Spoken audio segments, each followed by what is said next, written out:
All right, welcome to session 4 of the World of Terra D&D game. I'm Ark, or Jason, your humble DM. With me, as always, is Adam, playing Phen. Heyo. We have Bobby, playing Grim. Hi, everybody. And we have Lex, playing Shae. Welcome back.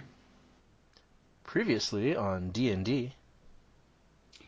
We started off our night at the Brass and Barley Tavern in Baytown.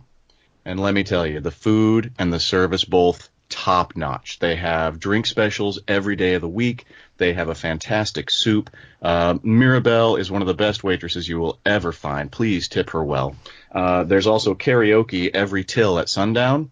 And this week, they have a special on boar. After we met up with our contact Xander, we decided to head north to the Vonnen Farms, where the family coincidentally was missing their young son Falken, which we took advantage of to search the farm for a 60-year-old space rock. We found a shiny magical rock that we believe might be part of it, so we pocketed it and left. But since we didn't find Falken in the fields, we jotted over to the coast to see if he was hiding out there. Just a quick cursory glance around, didn't find him, so we headed back south to the Briarwood, where we encountered a couple of really, really mean boar.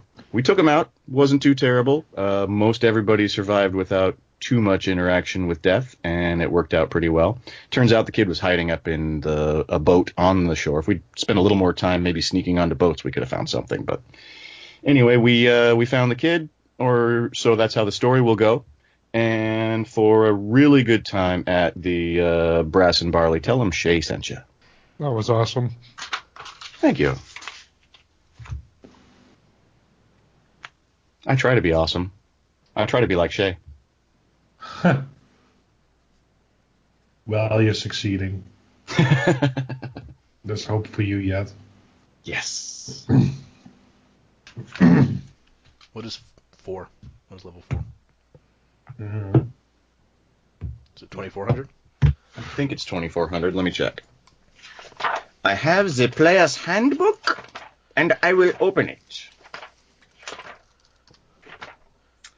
Yes, level 4, 2700. Oofta. So we need another 1,000. 1,000. Okay. And then after that, you need 6,500. So, just buckle in. Yeah, level 5 is awesome. All right, we pretty much stopped with you guys talking to Roken and the boy's father and the constable Jaros. So what are you guys gonna do? We didn't get a whole lot of information on Space Rock Witch, right? Neither of those two things come up, no. So probably have to head to see, was it the smith that was interested in the rock? Yeah. I We don't should know. have talked to him. Roken is Yeah. the smith, and he's standing next to you. Hey. Hey, Roken, we should go to your house. Or the smith shop. Blacksmith. Your forge, that's the word. Forge. The forgay, it's an Italian word. Don't say that too loud. He might think you're saying something else about him. Oh, sorry, that was out of character. Roken says, "Aye, so it's time you're gonna take up on coming to my forge and doing some work." Or something else that we want to talk to you about. Just you. Come on, guys, you promised him. He sidesteps a little bit away from Phen. All right. He looks at Shae. Lass? Yes. He looks at Shae and says Lass as if to say, what is this about? Or is this on the up and up? I just want to talk about that story you told me in the inn when we met. Remember that? He looks at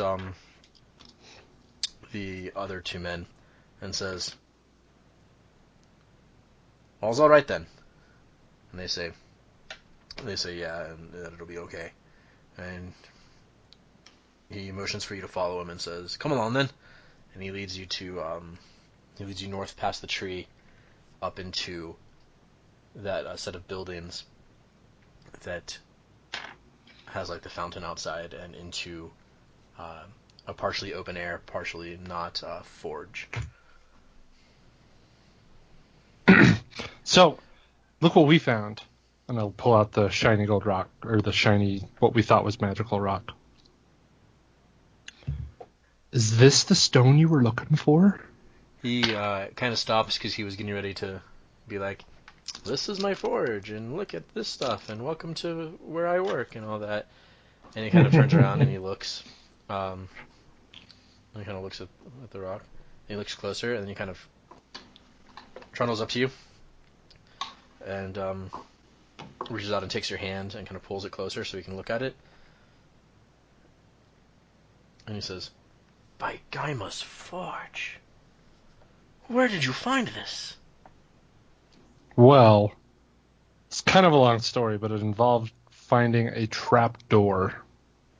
As you begin to talk, he kind of drags you along to wherever he wants to go in the forge by your hand, keeping the ore kind of in his gaze and moving you along.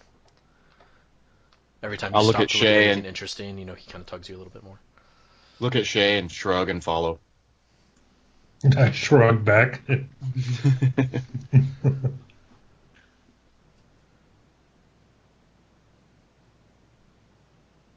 You Is this the? were going to say something?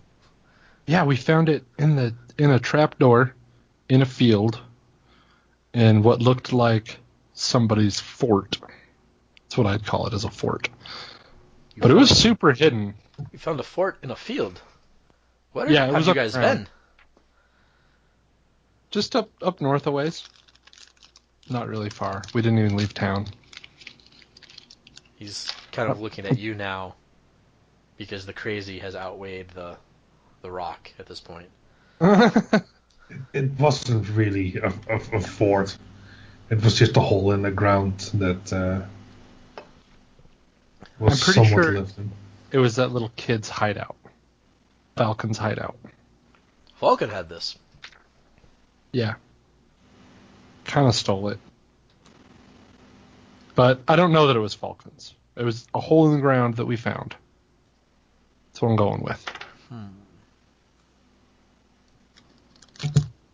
Maybe next time, not so much information. That's fair. He looks at it and he says,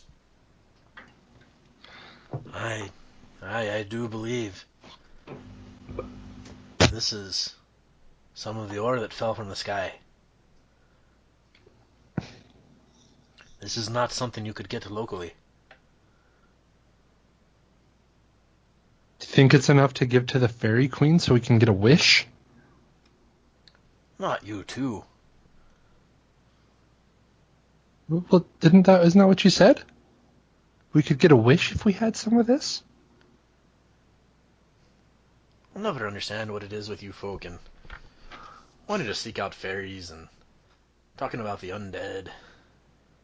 Well, Have you ever seen a fairy? Assuming one doesn't believe in fairies, what else might be done with this rock? No, one certainly believes in fairies.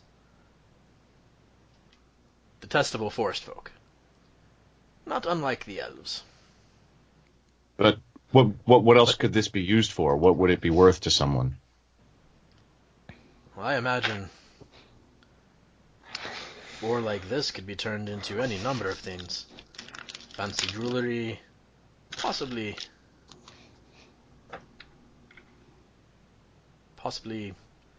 a trinket of some sort, and obviously not there enough for a arms or armor, but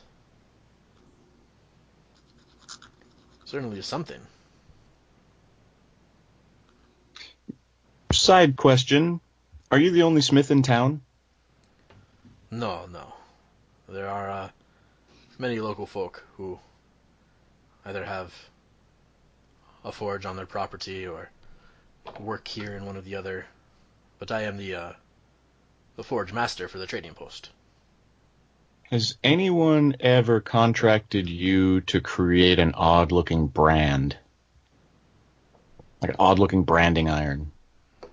No. Made of it? Just Like a initials series or of family series seal. of ovals, a strange symbol? No? No, not at all. Anybody come to mind that we could go to for something like that if that's what we wanted? I could make anything that you asked me to. Nobody specializes in that kind of thing, though. No. Oh. The farmers I just can thought all make their that would have own been too brand easy. there. Easily take care of their own herd. No one owns enough livestock to make that any trouble. Yeah, okay, never mind. These are odd requests coupled with a very unique item. What Well, have you not so much a guys been up request. to? I was just curious. I have strange thoughts sometimes. They just come out of nowhere. He turns to Shae. Little hero, what have you been up to? When we went into the forest, we encountered some weird boar-like creatures who You were saying were, as much. yeah, and they were branded with the mark that Grim is talking about. So we were wondering, which would of course imply that somebody owns these creatures. He spits onto the sawdust and sooty floor, and scratches at his beard, and says, "Aye, ogres. Ogres live in the wood. I bet they Yeah, love the briar tusks. Probably treat them the same way you or I would treat a hunting dog." we were I don't know that thinking I would about brand a hunting dog. You also wouldn't eat a live squealing pig. Or a human. That's a good point.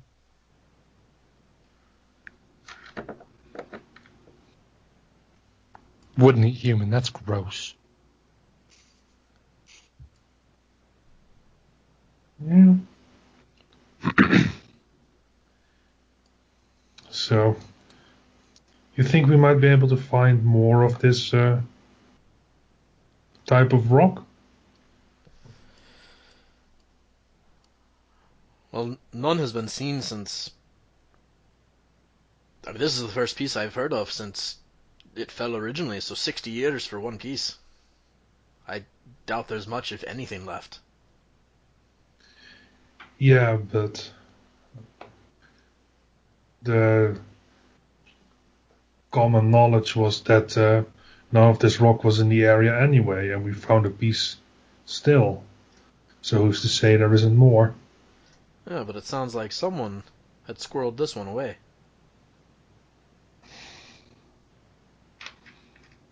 Well, I guess we'll have to ask that someone where they got it from. Now, of course, I don't endorse stealing from children, but Hey, we don't know it's his. if you're looking to find another use for it, I could pay handsomely for material like that. Define handsomely. A chunk like that is easily worth a few hundred gold.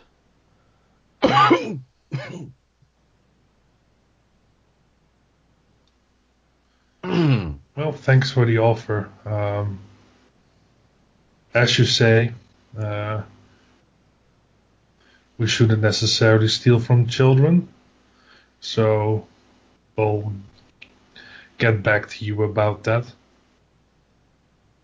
All right? If you want to talk to Falken anyway. He says, as you're leaving or whatever, just be careful, especially if you go into the woods again, because if the ogres are branding boars this close to the edge of the wood, it might be more dangerous than you think. That's what I was thinking. We should go kill some ogres. That sounds You're like a easy really, task, lad. really. That sounds like a really bad idea. Hey, You, have you ever seen, like, a floating light in the woods? You've been talking to Torin again. No, I saw it myself. He kind of paws at his beard and picks up a pipe from one of the workbench or one of the work tables and puffs on it, lighting it with some random piece of hot metal that's around, and says, "The townsfolk talk about the spirits in the woods, but I have never seen anything to the like." Yeah, we were, like, trying to find Falken in the woods, and then I saw this light, and I was like, oh, maybe that's him. And so we started to follow it real quiet-like, and then we stepped on a branch or something and scared it the hell away, and then we couldn't see it anymore. But there was legit a light. It was a thing. Sounds like Who even did more you reason say? to leave the Briarwood alone. Who did you say was talking about weird lights? Taran is the barkeeper. Torin. He was the one talking about all the undead or the dead in the woods and all that. Well, Didn't see any dead, but maybe it was a spirit. Maybe you Or a did. ghost. Yeah. There are well, plenty of spirits, to be sure there, but to say they're wandering around, luring people in, causing mischief. Old wives' tales. A lot of them. maybe that's what it was. Like trying to lure us in deeper. But why? To murder us and make more spirits. That sounds really. That sounds a bit racist against spirits. Is that a thing? I look questioningly towards Grim. Is that a thing? Being racist against spirits? Sure. It's a bad habit. I don't know that it's racist to not like a spirit that wants to lure you to your death. That sounds like an evil spirit. Yeah, but automatically assuming that one is luring you to your death? Well, it sure wasn't luring us in for hugs. Well, you don't know. I mean, it might have Well, been. We never got to it, but Yeah. It Based on could the- have been a lost crazy person with a lantern, too, for all we know. Yeah. we're an ogre. Well, Rudolph. we could talk. We can talk to the barkeep. He seems to be really into these things. You can find out about your strange lights. Okay. Thank you. Come on Oh, back if before- you ever want to sell that. We'll let you speaking, know. Or if you need anything Speaking- else. speaking of selling anything else, do you also sell armor? I have a few bits and pieces here and there. It's not a lot to call for it, except when the merchants come through. But I could probably piece together something. I would like that. What would be the price range we're talking about? It says, well, what kind of protection are you looking for?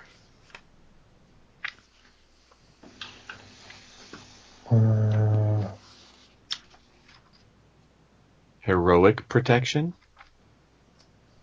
Isn't that just charisma? I think it's Trojan. I was brand. thinking along the lines of, what is it? Scale mill? I don't have a list open of. I mean, out of character, what are you looking for? Yeah, some medium armor. Chainmail, scale mail. Scale mail is the first one with the disadvantage for stealth. That's 14 dex plus 14 plus 2 dex. Then the breastplate, which is also 14 plus 2 dex, but does not have disadvantage. And then there's the half plate, which is 15 plus dex, but has disadvantage. The breastplate is is pretty expensive, but the lightest of all of them as well, which is quite nice. And it has the word breast in it. He says, proper armor like you're looking for.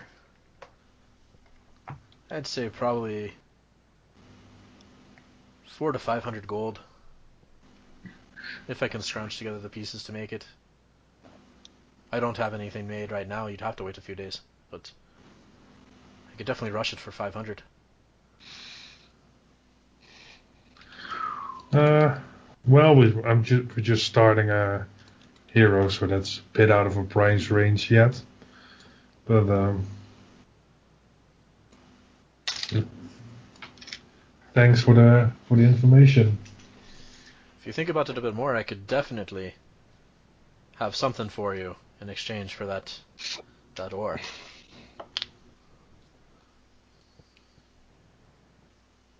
All right, that's certainly something worth considering. Well, we'll talk to you later then.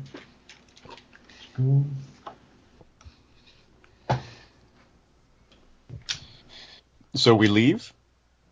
Yeah. Unless On the way, we're going to head back to talk to the barkeep, right? Yeah. Sure, yeah. As we're leaving, Grim's going to have a slight, crisis of conscience and wonder if maybe we shouldn't return that ore to the Vonnen family. I mean, none of us is rich, but I'm sure they could make do with the 500 gold. Can you imagine what that would do for a family in this town? Yeah. We could also go wish for prosperity for everybody in this town. Assuming that legend is true and some fairy queen doesn't just kill us for it. That's fair.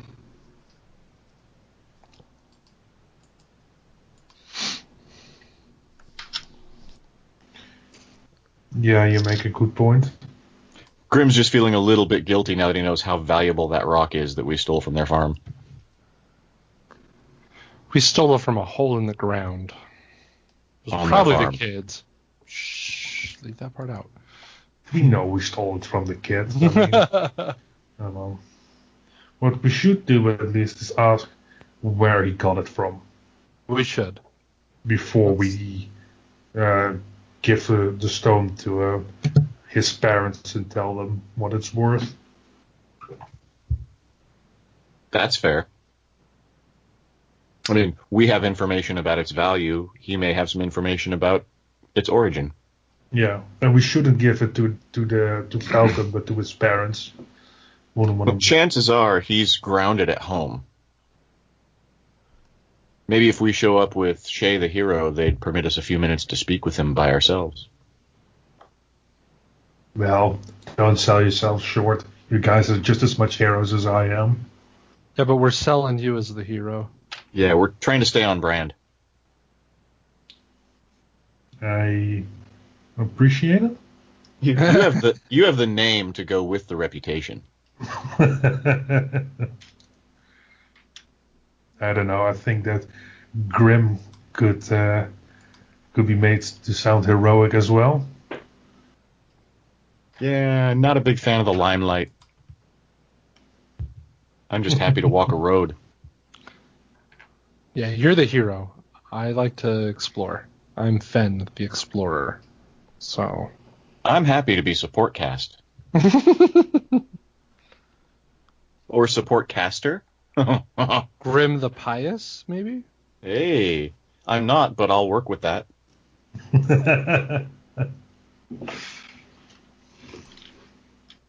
No, food for thought. Yeah, let's go talk about the lights, and then we'll go talk up to the kiddo. I would not mind going back to that inn and having some more food. By the at the rate that you're eating and spending money on food, we're going to have to sell the rock.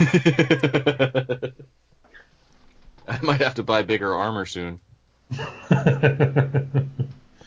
Either that or we're going to get a frequent buyer discount. Ooh, Like a Diners Club card. Yeah, we don't want that though, Grim.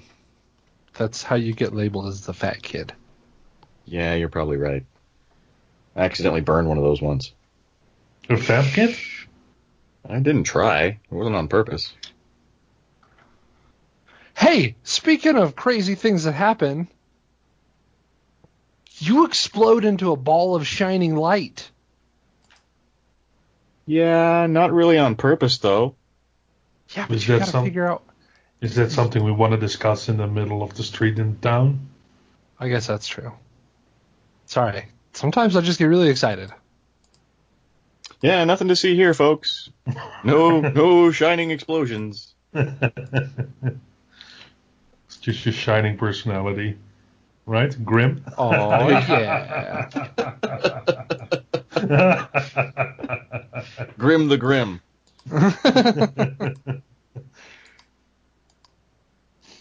Maybe I should go evil and I could be Grim the Reaper. Something tells me the dreams would only get worse. If you don't have any. cross it off your list. I was lucky enough to use it before I blew it. Right, -1. If I give you inspiration, it will cancel that out. Cancels that out. I have disadvantage on everything right now. Oh, no. Just one level of exhaustion. Done. Take one. You have -2 intelligence now. The party has -2 intelligence now. Adam Sandler movie quote that I think works pretty well for this. All right, so what are we doing? Are we going to the inn to talk to Headed to the people? inn. All right, perfect. It's still pretty early in the day. You enter the inn, and it's a pretty low crowd. Some of the older folk, like that old gnome, is in there. You don't see as many soldiers or sailors as you did. You imagine they're probably mostly nightlife. And anyone in here now is townsfolk, either coming in from their farms to do a little bit of business, get some food while they're here, and then moving on. Tarn is behind the bar, but you don't see Mira anywhere. Should we sidle up to the bar so we can speak quietly? That's a good idea. Or a table. But Well, you want to talk to the... We want to talk to the barkeep. Yeah, we I should keep go getting where distracted. he is. I can't decide if we want to talk about the bar or the light or you turning into one. Well, we can talk about me anytime. When we're not in public. That's fair. To the bar!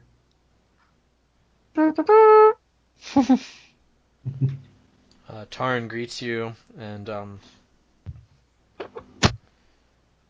puts 3 mugs of daytime ale on the counter and says, "I heard what you did for the Vonnen family. This round's on me." Oh. See, look, Shae, you're already being a hero. Kind of you, Nice. Taryn, although we didn't find the boy, right?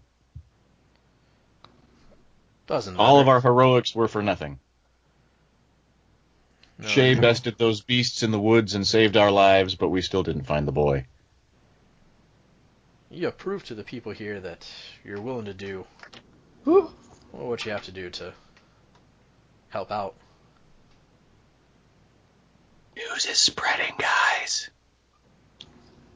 Yeah, it is. Well, thank you kindly for the drink. Indeed. Actually, my friend Phen here had a question for you about what we saw out in the Briarwood. Yeah, you were talking about lights and undead and fairies and stuff like that in the woods and spirits. Mira's the one who thinks that there are fairies out there and some fairy queen who grants wishes. I'll tell you what's out there, though. Ain't nothing out there but the war dead. Calling to those of us who made it out alive, trying to drag us in. How do they do it? Do they do it with lights? I don't go close enough to the wood to find out. I did my time there. I no interest in going back. Because while we were out there, we saw this light. Well, I saw this light. I don't know if everybody else saw the light. But I saw a light. And it was like floating in the air, but it was too far away for me to see what the source was. I just saw it like reflecting off trees and stuff. But it was moving, and it got scared when one of us stepped on a twig. I ain't never heard of a ghost getting scared before. Neither have I. That's interesting.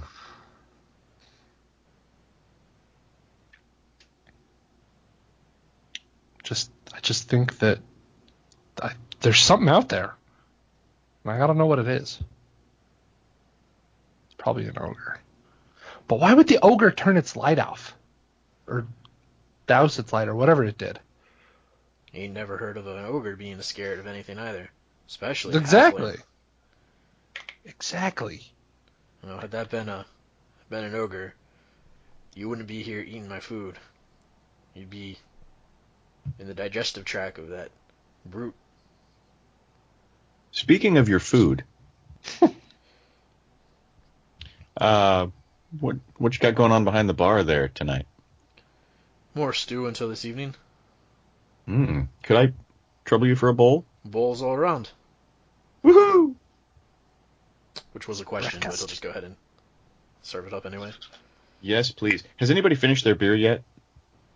No. So I haven't touched mine, and I want to like carefully switch glasses with someone after you're done so that I don't offend him with the free beer, but I really don't want to drink this early in the day. Drinking is bad for me in general. On it. It's a fairly weak beer. Even so, the only good that comes from alcohol is I don't have nightmares, but other things are worse. If you have a beer erection lasting more than 4 hours, please see your Priapism Ale.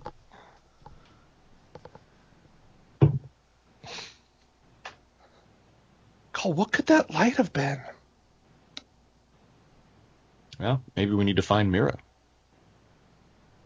Yep, I think you're right. I'm sure Mira would just tell you that it was her fairies floating around, trying to find people to do good for. More than likely, if there are fairies out there, they're trying to lure you to your death. Rob you blind, take all your sugar. Are there any local clergy that might have some insight on what goes on out there? As much as I hate to approach a priest about this. Kind of gives you a weird look. Says there are 2 priests in the chapel.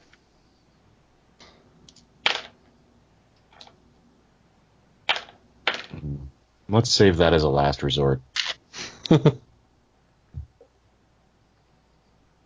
Well, I think we should eat our breakfast / brunch. And then we ought to go talk to the kid about his rock.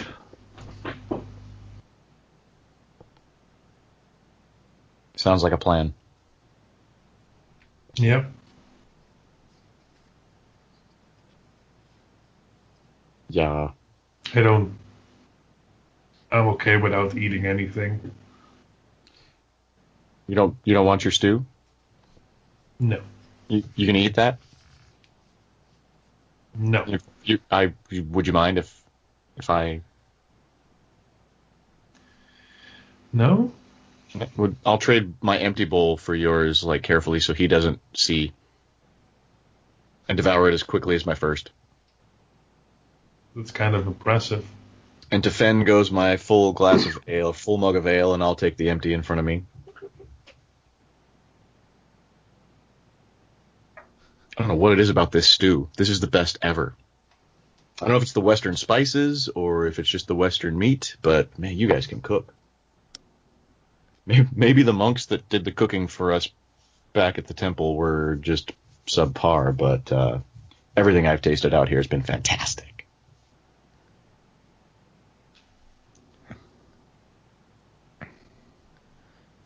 Alright, so as you finish up,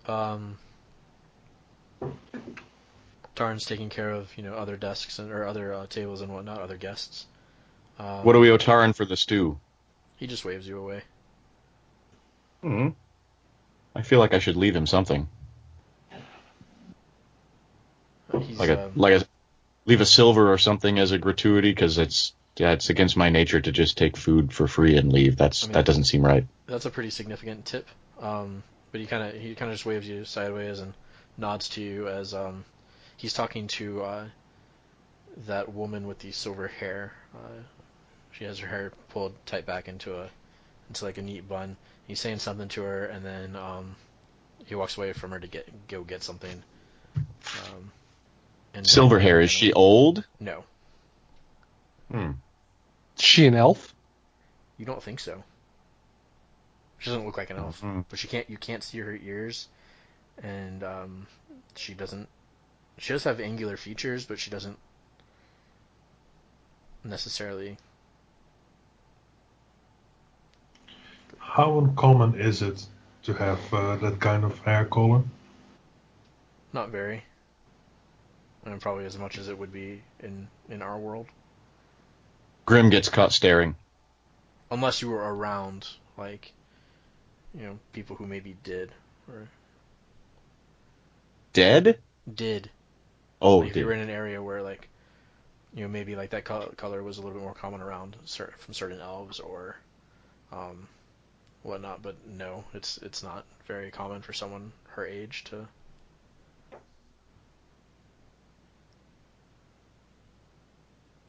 Maybe one of us should talk to her. And by one of us, I mean not me. Why not? You were the one who got caught staring at her. Yeah, it's a striking look, but I'm not good with people in general. I don't think I'm the best person to approach a young woman at a bar. Let's just say I don't think it should be me. I'm having trouble even looking back. I really want to. Might be a little smitten. Can't look over.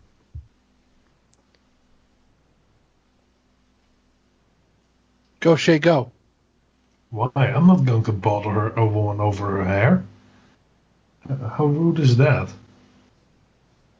What if she knows the elves and the fairies and the fairy princess? And she would just tell a stranger like that. Mm-hmm. Well, the hero Shae. I think she's more likely to talk to Shae than Creepy Grim. Or Phen. I'm just too excited.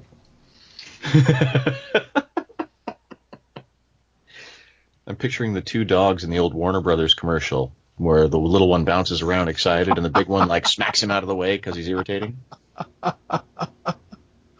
Yeah, that's pretty accurate. That's the picture I got in my head.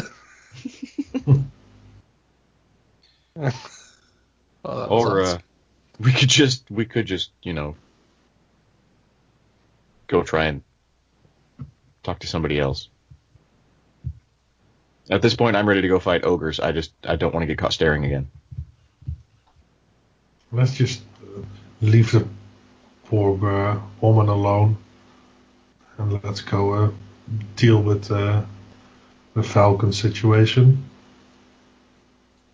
Fair enough. Grim gets up and rushes out with a slight blush. That's kind of cute. I think Grim's got a crush. I'll say that just loud enough. Shut up! God, is this what it's like to have friends? Yep. Perfect, isn't it?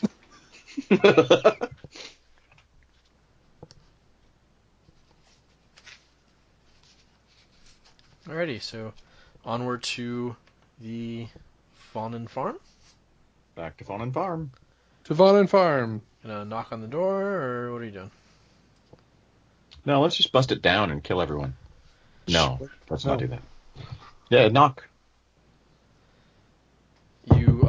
It does not take you getting too close to hear a woman shouting, and very clearly reprimanding, what you presume is probably a 9-year-old boy. Oh man, he's still getting it. We'll knock anyway. I'd say we could come back tomorrow, but I doubt things would have cooled down by then. Yeah, no, Grim kind of feels like he should rescue the boy a little bit, so he knocks firmly. Just remember, we ask him about the location first, then... I'll get us in. You guys can do the talking with the boy. When you knock, you hear the woman shout, "Oh, and that's probably more people coming to rescue you."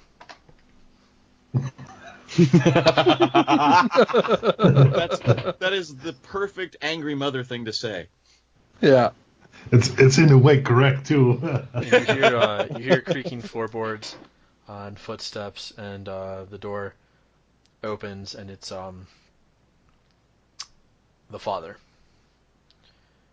Grim will, not quite bow, but, hand on the chest, head nod, kind of a deference, and say, "My Lord Vonnen, if you would permit the intrusion, we've come to speak to the boy.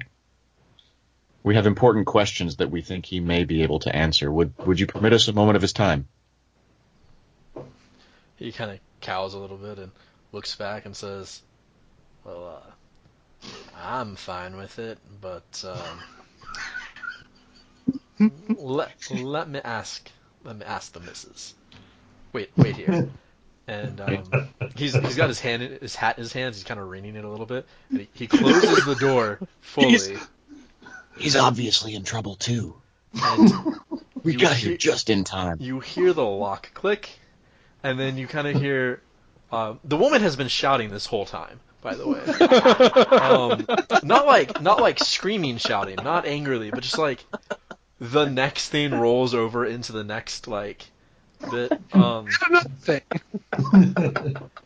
You think that while she had the door open, she was complaining about dirty pots and pans, but you're not sure, and you're really not sure what that has to do with anything. Suddenly, the shouting kind of stops, and you hear the more muffled man's voice, and then she says, "Well, invite them in," and you hear, and the door shakes for a second, and then you hear an exasperated sigh, and then you hear the lock click, and the door opens, and she's just standing there, and her cheeks are red and flushed, but she's kind of smiling, and she's got her baby up under her arm, kind of clung against her chest, in its little swaddling clothes, somehow asleep, and she says, "Baby's used to it." Welcome back. Thank you for looking for our boy. Come in. Can I get you anything?" Lady Vonnen, forgive the intrusion. We only wish a moment of the boy's time. We feel he could shed light on questions that we have. Would you allow us the time to speak to him alone, briefly? The room gets darker, and she turns, and she looks at Falken, and she says, "What did you do? What did you do?" And she starts like after him, and she's got like a little willow switch. Not even like a switch, but like a little bundle of like dry herbs. Like that probably wouldn't really hurt if they hit you. They might kind of like scratch at your arm a little bit, but like, and she kind of like switches at the chair as she chases him around the table for a moment.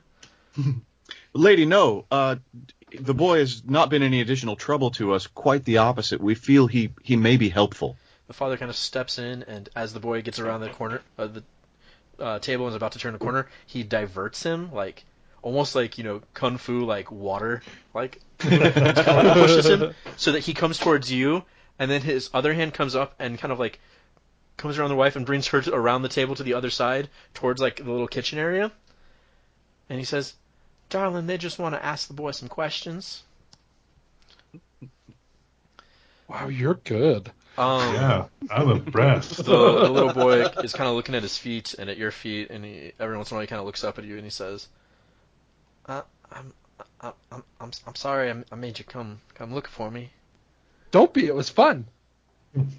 He kind of like half smiles, and then there's no audible sound, but the look on the mother's face makes an audible inaudible sound, like a ghost sound, if you will. And the boy's smile immediately fades, and he looks back down at the ground. I'll glance sideways at Phen, as if to say, "Yeesh, yeesh, yeesh, yeesh, yeesh." And, oh, sorry guys, hang on. And now you woke up the dogs. That was funny.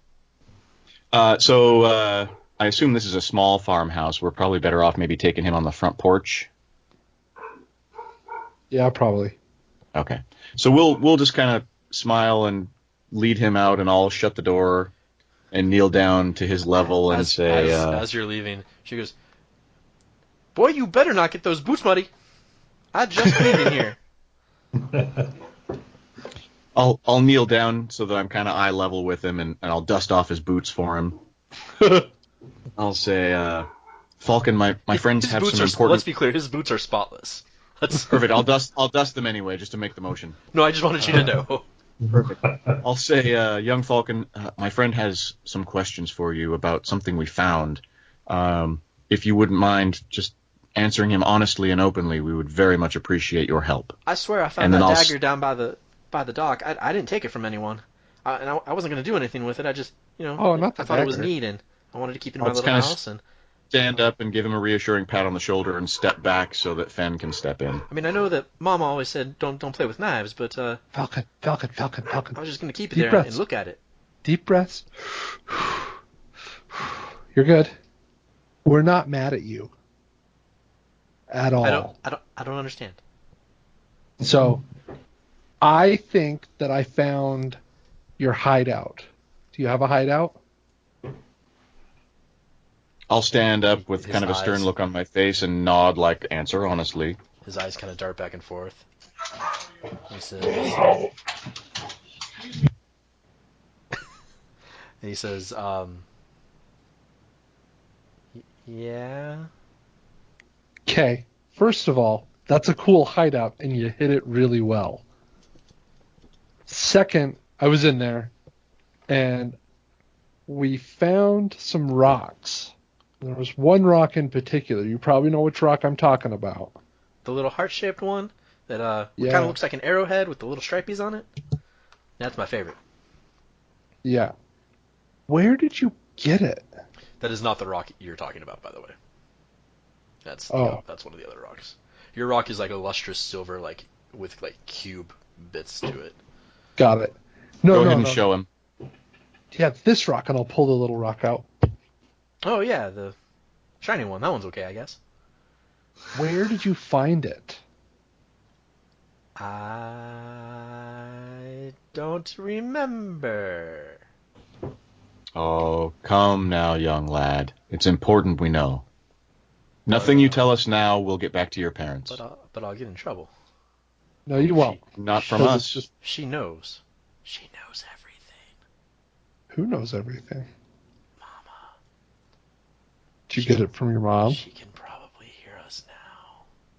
So I'm going to He looks back towards the house.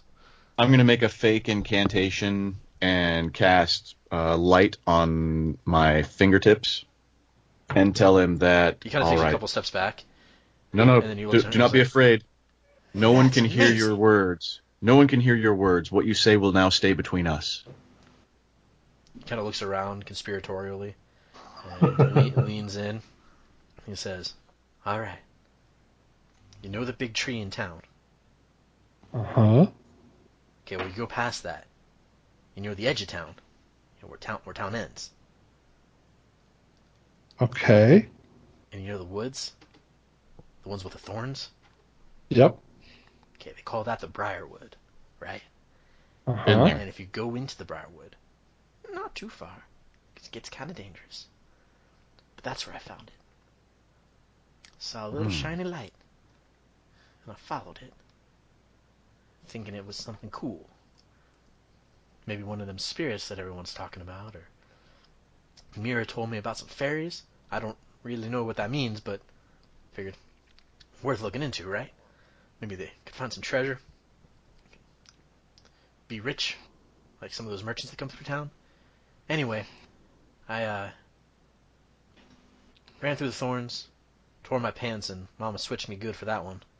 But when I fell, I saw this little shiny thing in the dirt. I thought it was a silver coin at first, but Pa always said that silver tarnishes, and that's why we have to be careful with any coins that we find. We can't bury them in the yard. And I dug it up, and it was that little stone.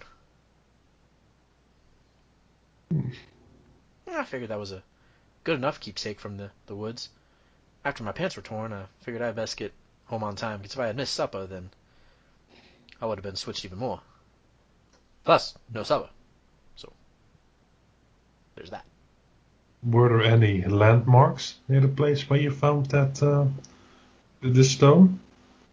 Particular tree, maybe, or something like that, or a rock formation? Well, there ain't no rocks in the Briarwood that I know of. As for trees, nope. Just one tree as good as another. Oh, that's helpful. Just one more thing telling us to go follow that weird light. Right? Yep. Is it okay if I keep this? And I hold up the rock again. I know it's yours, and we did take it, but is it okay if we keep it? Did you, take the other rocks? No, I left the other ones for you. Oh, perfect. And I'll be good. Okay. I like those rocks Now- better anyway. Never did like Okay. shiny things. If you ever get lost again or sneak out again, you got to make sure that you convince your mom that you're not. Because I think you're going to be okay. You're like me. You just got to stay safe and not let your mom know that you're sneaking out, because she's going to get cranky with you. Like I said, she knows everything. Well, He looks back towards Uh-huh. the and says, I probably ought to go back in now. I'll Yep. extinguish light. thanks for your help, Falcon. That was great. I'll open the door to let him back in and just explain to the parents what a wonderful help he was and compliment them on their amazing son. The wave of loud sound as you open the door. The moment the wife yelling at the husband and berating and complaining about whatever she was stops. The door opens and she's kind of smiling. She says, "Did you gentlemen and lady get everything you needed from him? Was he helpful? He Falken, you was. better have been helpful." No, he was great. You have a very good boy. He's just curious. Well, that's good that someone thinks so. Won't you get in that room?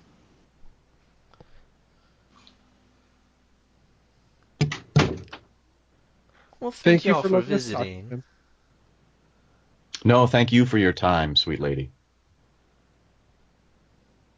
Aren't you just the sweetest? Now, which one of you is Shae? I'll point at Shae. I thought so, but I didn't want to be presumptuous, as they say. Thank you so much for leading these men to find my boy. Oh, it was a group effort, I can assure you. Phen's shaking his head. Mm-mm. She's Not like, only heroic, but also humble. "Don't worry, Miss Shae. I know how it is.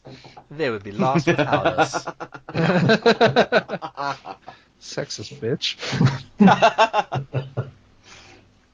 Before I we smile leave, at I her want to... knowingly, like I'm in on this. Are you guys sure we don't want to just let them have them? I thought you were gonna be like, "Are we sure we don't want to like kill her?" I genuinely did not hear what was being said there. Oh, sorry. I asked at a whisper if we shouldn't just give them the rock. Yeah. Shae nods slightly. Phen? Yeah.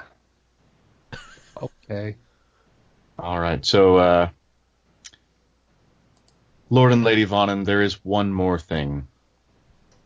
Your son, she glares sideways at the boy. aside from being a wonderful help to us, he's also helped explain something that we found, but it truly belongs to you. We found it on your property. We've been trying to discover its origin and purpose and power, but what we have discovered is its value. Show him the rock. Show it to him. Pull out the rock and show her. And I'll kind of walk up and take her hand and put it in it. This is beautiful. Where did you get this? We found it in your field. And your son has helped us. And he looks at it, he's like, what's that? It is. And you should take no less than 500 gold should you decide to sell it. She immediately hands him the baby and collapses in a chair and then starts fanning herself. You say 500 gold? For this little rock? Ma'am. Yes. Tell him Shae sent you. If you go to... She looks up and she says, Father, this means... She's addressing the husband. Means we can buy a whole mess of horses.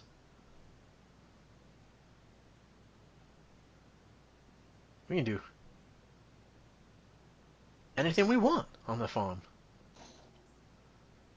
With your son's help and his bravery, prosperity comes to Vonnen Farm.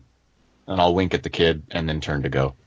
And as you're leaving, she says, Falken, did you find this? And he says, yes, Mama, I'm sorry. And she kind of brings him in. She gives him a big hug. His eyes bulge a little bit. But he'll probably be... Oh, God, I'm going to die.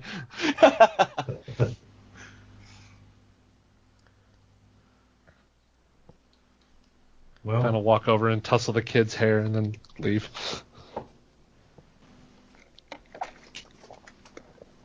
I don't know about you guys, but that felt almost as good as making friends. that did feel great, yeah. Yeah. Don't you feel better? Don't worry, Phen. We'll find another.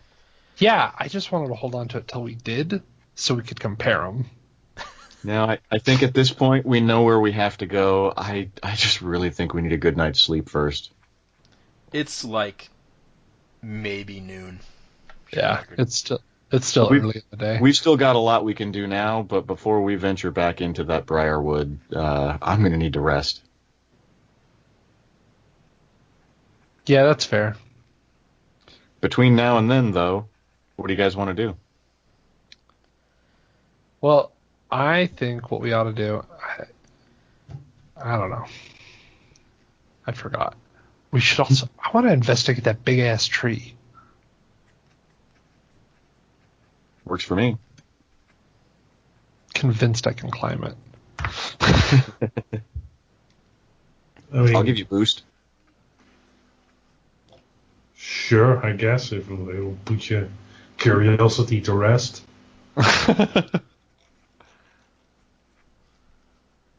A lot of the stories I read had secret entrances below such trees. The vast caves, horrible dungeons. I mean, it's big. It might be hollow, and there might be a staircase in there. Every story I eavesdropped on back at the temple had something of that sort. Not that we're in a story, but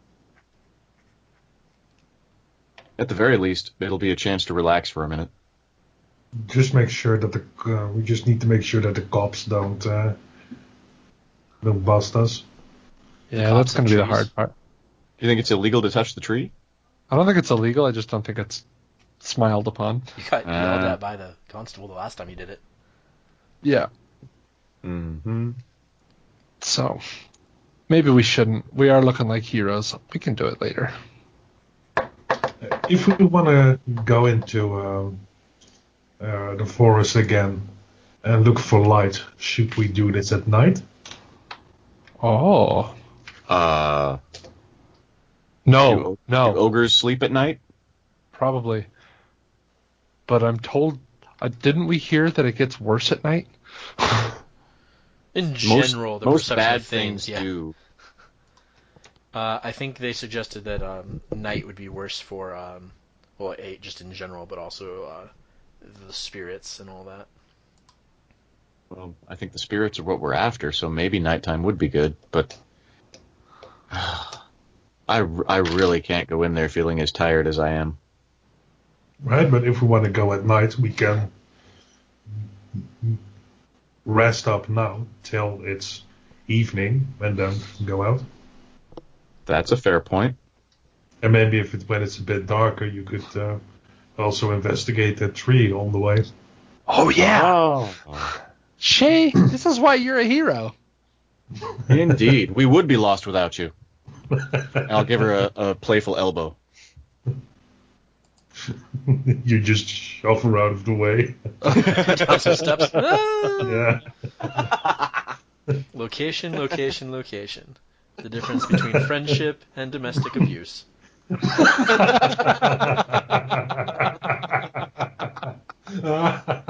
that's where we'll take our first break. Arrested for assault. So we're going to go to our rooms. At the Half Harbor Rest House? Yeah. Yes. Yay. Our room. Yeah. Time to spoon up to the halfling again. Now, don't you remember? I'm sleeping on the couch. Oh, that's right. How long are you guys wanting to rest? Well, I need at least a solid 12 hours. I'll be good with 8 or so. I just need a good rest. A good long rest, as it were. Alright, a long rest it is. It is night when you are up and about again and ready to leave. All health, spells, abilities are reset. If you've spent any healing die, you get back half of your total. Heat dice? Yes.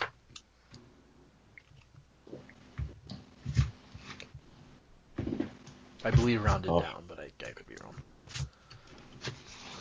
Well, that's what we've been going with, so.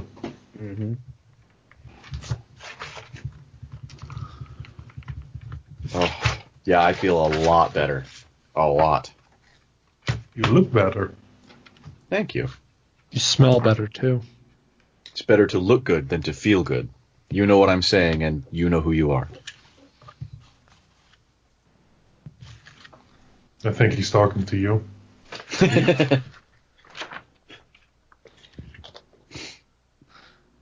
I was talking to my holy symbol. It's a crystal I wear around my neck. I named it Billy. Oh, Billy.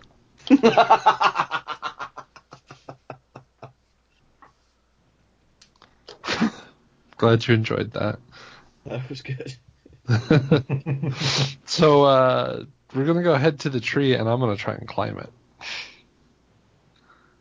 First, we're going to make sure there isn't any popo out and about. Yeah, I guess we're going to do that. You're so smart, Lex.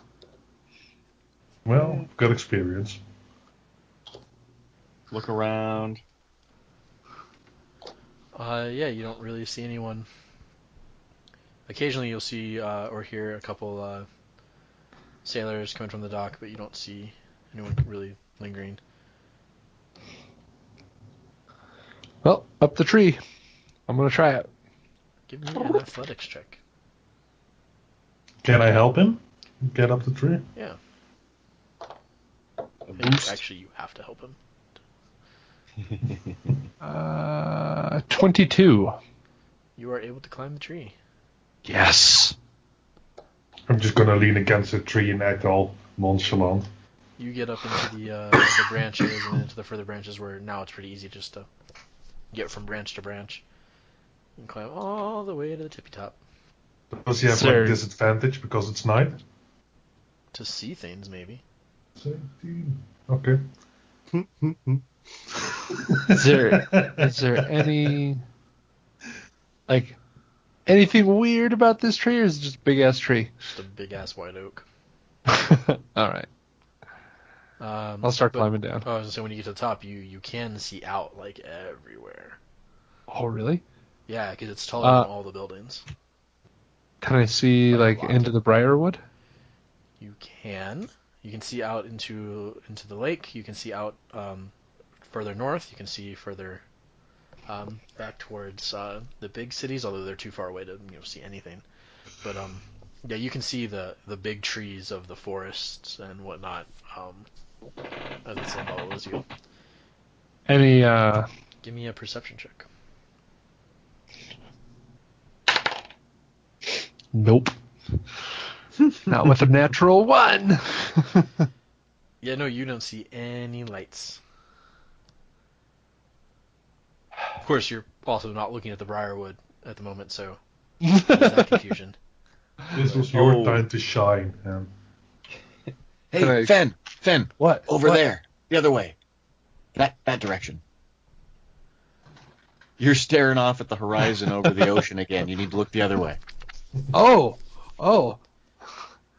Can I try again?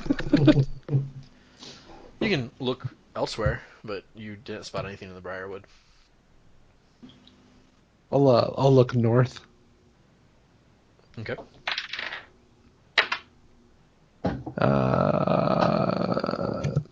12. You just see the lights of like the farmhouses. So you see the Vonnen farm with the lights inside. You see what It looks like they're dancing. It looks like one little, maybe like a candle, kind of going through the field out towards the corner, and then it stops suddenly. And it goes out, and then there's a bigger light as like maybe a door opens, and you decide to look away just in case invisibility is necessary. I'll look out over the lake. That's a 21. You're actually gonna have disadvantage to see anything that doesn't have lights, because you don't have dark vision, right? And even if you did, it would only be 60 feet. So yeah. So with disadvantage, I rolled a 17. Naturally 17, so 23. you see, Or 21, pardon me, Yeah. not 23. You see, at first, you're not really sure what it is. You think maybe it's kind of just like the edge of the harbor or some big rocks or something. But then it's kind of like you kind of sit there and kind of block out the lights from the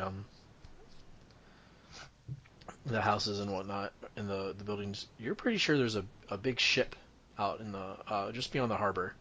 Not like a big galleon or anything, but like certainly some sort of like maybe like a warship sitting out beyond the harbor, kind of to the south a little bit. Huh. In the Navy. No lights whatsoever on it. You happen to get just the silhouette of it from the moon maybe bouncing off the water, and you can just kind of see where it is. It's interesting. Oh, okay. And then I'll look towards the big cities. Disadvantage there as well? Yeah. I rolled. There's the good numbers. I rolled a 19 and a 20, so 23. It's unfortunate. There's nothing out there. Okay. Just the road out, and you can't see very far past any of the lights of the farmhouses. Cannot believe that's where I rolled good. Not over the damn wood. God damn it. Well, I'll scurry back down and I'll tell him about the big boat. There's a boat. Well, it is a harbor. Yeah, but this one didn't have any lights on it. Even the night crew keeps lights on the deck. Was it a warship? It was a big ship. Not like a galleon multi-masted, but maybe a warship. It had no masts. Yeah. And it was low in the water. It was just like big and long. Wow. Kind of trireme-esque. Well, if it was a warship, It's not unusual for them to sail around without lights. But how how do did they it- mobilize without sails? Probably That- oars That's Or a lot of magic. oars if it's a big ship. or magic. You'd think we ought to tell somebody? I don't know. DM, do I think that we should tell somebody? What can I roll for that? You could do history. Unless you think there's something else, perhaps. Maybe insight on that one. I don't know. Maybe. Either way, I rolled a 16 because I have no modifier to it. So You think it's weird. You've never really, I mean, it doesn't really look like any ship you've kind of ever seen. But it's not big and high up in the water like a galleon is. It was real low. so if we were to compare it to like, we talking like submarine low, like just barely above the water. Yeah, kind of. Or like the Monitor or the Merrimack, yeah. More in that line. No And sails it and no. it looked like it might have like the slight glint of metal on it, so it looked like an armored vessel. Huh. So it doesn't look Yes. like any naval vessel you've ever seen. There's definitely something weird about it. Oh, Whether we should tell somebody, I don't know, but definitely something weird about this ship. well, I've never seen one quite so low. and it wouldn't hurt to tell someone, but who would we tell? Constable? He's got no love for the Navy. They're the ones that might need to know. Yeah. What does the sailor in you say? Probably the Navy. We should just go tell the Navy. But I don't know anybody in the Navy. Well, we've got all night. Let's head north to the docks and see if we can't find somebody and let them know what we saw. And if that West. doesn't, we could just. Oh, is it west? Yeah. Well, I have south. no sense of direction in the west. It's literally the building Everything next to me you. is west. Everything to me is west here. The big lighthouse is or like a beacon tower / dockhouse is the southwest corner next to the tree. So We'll go there. Seems like it's kind of on our way, not totally out of the way. It wouldn't hurt to at least tell them, hey, maybe it's their boat. Who knows? Maybe. But if it seems strange to you, we should at least let somebody know before we go die in the woods. Yeah. as you go, so there's the dockhouse, and that's where the like the dockmaster and all them. And so it's a relatively open building, simple glass offices that allow kind of vision out where, you know, the ledger keepers and all that would be. And then kind of the heavier stone wall separated into the naval area where there's like a little bit of barracks that goes up to the tower. And there is a naval guard standing there in the hallway next to the big door. I'll go up to him and I'll say, "Excuse me, sir. So I was climbing that tree in town and I saw this boat, and I'll describe it. And it just seemed a little odd to me. I was wondering if you knew anything about it." Says, "Sir, have you been drinking?" "No, sir." It's true, he has not been drinking. You saw a... Was it a sinking boat? "No. It looked like it was bobbing in the water." I assume it looked like it was bobbing in the water, which is why it seemed weird. Moving, but I mean, Not sinking and not moving at all. Yeah. We only it's a come very to tell weird you shape that looks because... like man-made something in the water. And no lights, and it seemed to be armored. We just thought it was something you should know. He kind of scratches at the side of his head up under his cap and says, Well, I don't know Maybe it's anything one about of your that. own. Who could we report it to that might We that only might have care? well, we only have 3 ships here in harbor, and we keep them This in the definitely harbor. is. Now, if a ship was sneaking into your harbor, is that something you would want to know? Kind of looks at each of you, and he says, "We better go tell the lieutenant." And he opens the door behind him and walks in, and so leans back and says, "You better come too, so you can describe it."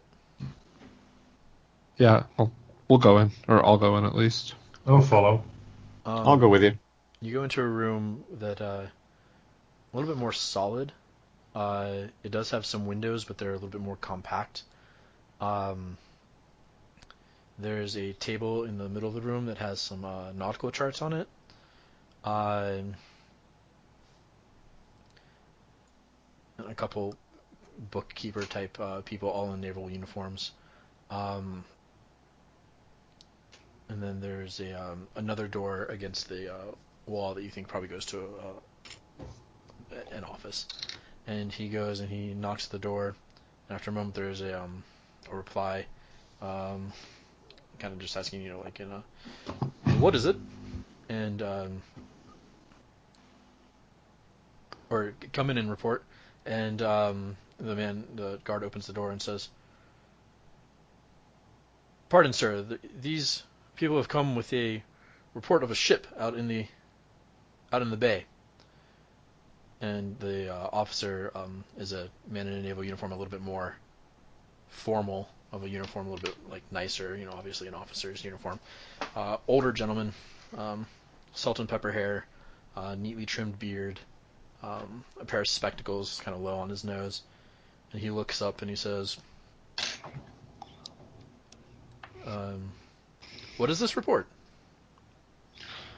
I'll go in and explain what we saw, or what I saw.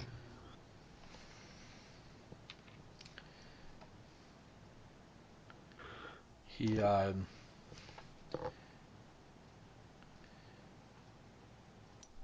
looks at the guard and says, "All right, back to your post, soldier." The guard salutes and then walks out of the room, closes the door. The man grabs a little satchel off a hook on the wall and says, "We'll go up to the tower and take a look." And you leave the office and go to a little stair in the stone tower and up and up and up the little curly queue. This tower is actually almost as tall as the tree. And it's a solid wall on the backside. This is why you didn't see the light from it. And then out from the floor is a operable glass kind of paneling. Enough room up here for all of you to stand pretty close together, but not like right on top of each other. If I look around to see if I can glance back to the wood, I'm looking through solid wall, right? Can't see the Briarwood from Yes, here? you can only see out to the water. Well, about 180 degrees, but it's all to the west. There is what appears to be like a telescope mounted, but it's not looking out, it's pointed up. And he takes the satchel and he opens and he takes out a like a looking glass and he opens one of the windows and he begins looking around and he says, "Now where was this?" And I'll kind of look, and after getting my bearings and whatnot, knowing which way I'm looking, I'll find the direction that it was and point and see if I can see it again. And he looks around and he says, I'm not seeing anything out there. You said it was low in the water.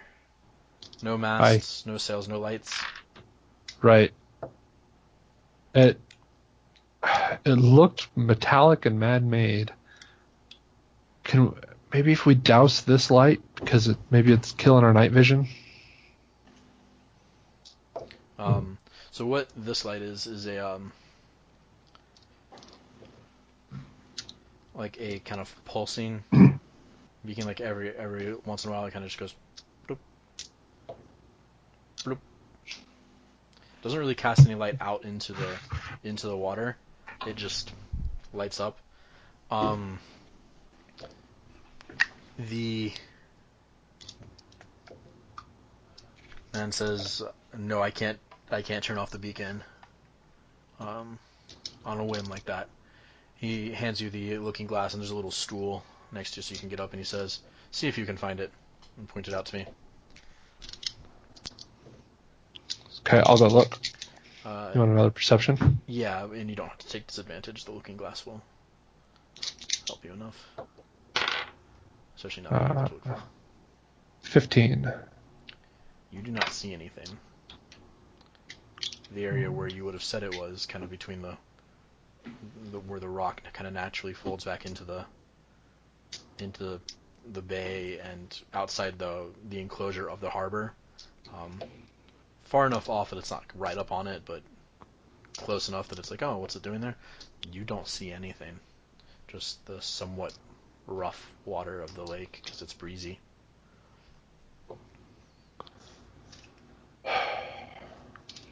Well, I've lost it. He says, I know it was there. "This isn't a joke, is it? It's a No, very sir. serious offense if..." No, sir. It is not a joke. Sensing the tension, Grim will kind of step forward and say, Valrier's blessings on you, Lieutenant. Obviously, my friend was mistaken. We appreciate you taking our alarm seriously, but we'll bother you no further. He kind of sighs and rubs at his eyes, taking his spectacles off and rubbing his eyes, and says, "It's fine.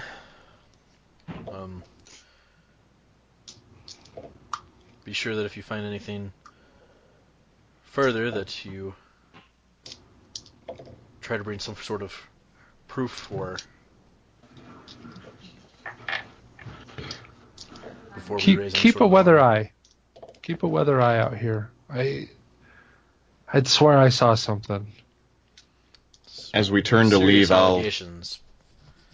I'll kind of like try to aside with the lieutenant and say that my friend is not known for fanciful stories. If he says he saw something, it may be worth taking his word, if for no other reason than precaution. But again, we'll bother you no further. He says, "I don't have the men to go send a search party out into the water in any of our boats." Maybe keep somebody up here, just to keep an eye out. I'll double the lookouts for the next day or so. I was so ready to try and cast command. I He says, promise I'm not making it up. He says the seriousness of this, because if this is real, only so many things that could do this, and none of them are good for Baytown. My friend is a weathered sailor. He's experienced on the sea, so his word is worth more than some. He says, "Did you sail with us?" I've sailed with a lot of people. He's asking if you were in the Navy, in the Altara Navy. No, I was not in the Or Navy. actually, I guess the Durham Navy here. I just crewed merchant ships and jumped from ship to ship just to see port to port. So As I see.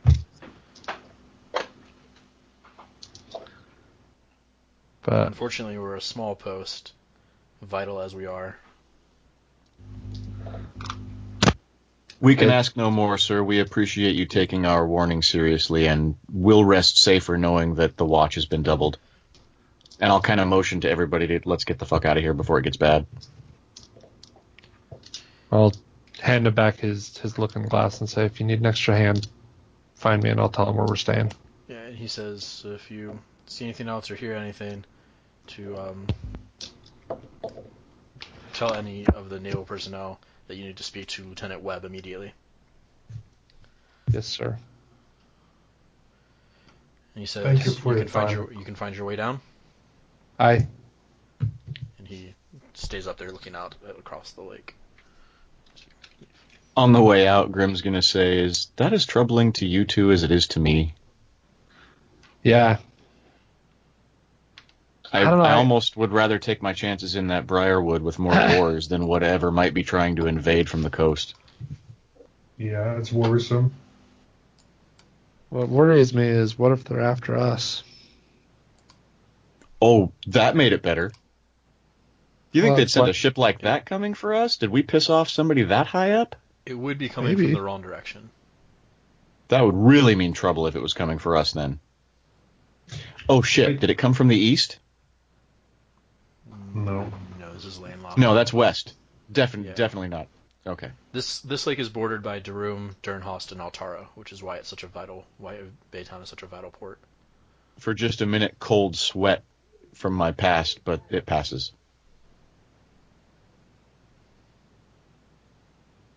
You've never, in all your travels at sea, you've never encountered anything like that?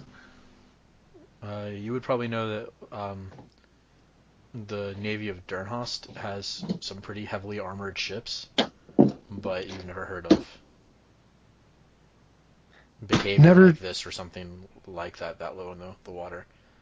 Never seen anything like that. I've heard of things that could be like that, but I mean, Durnhost they got some armored ships, but nothing quite like that. Nothing that could disappear on open water? Yeah. You haven't been drinking, have you?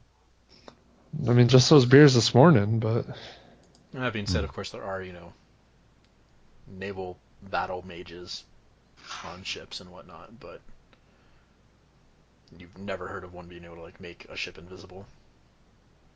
Maybe we should check near those rocks in daylight, either tomorrow or the day after. You guys still want to go into the wood? yeah. Yeah. All right. Before we go, when we get to the edge of the Briarwood, I'm going to take just a minute to entreat Velrie and cast Aid,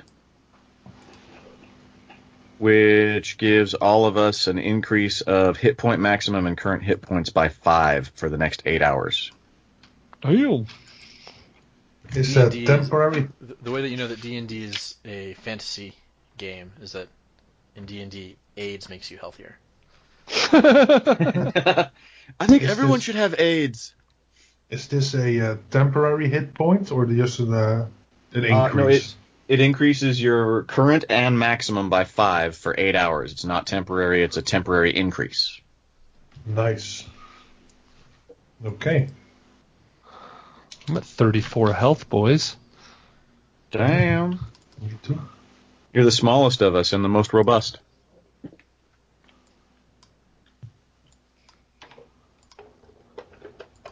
In we go. Swords drawn. How's your vision? It's dark. I mean, I know we humans can see in the dark, but I don't know about you halflings. No, I can't see in the dark. Not like an elf, at least. What do you think? Sword blade again, so you can just unsheath enough to see and sheath it when you want?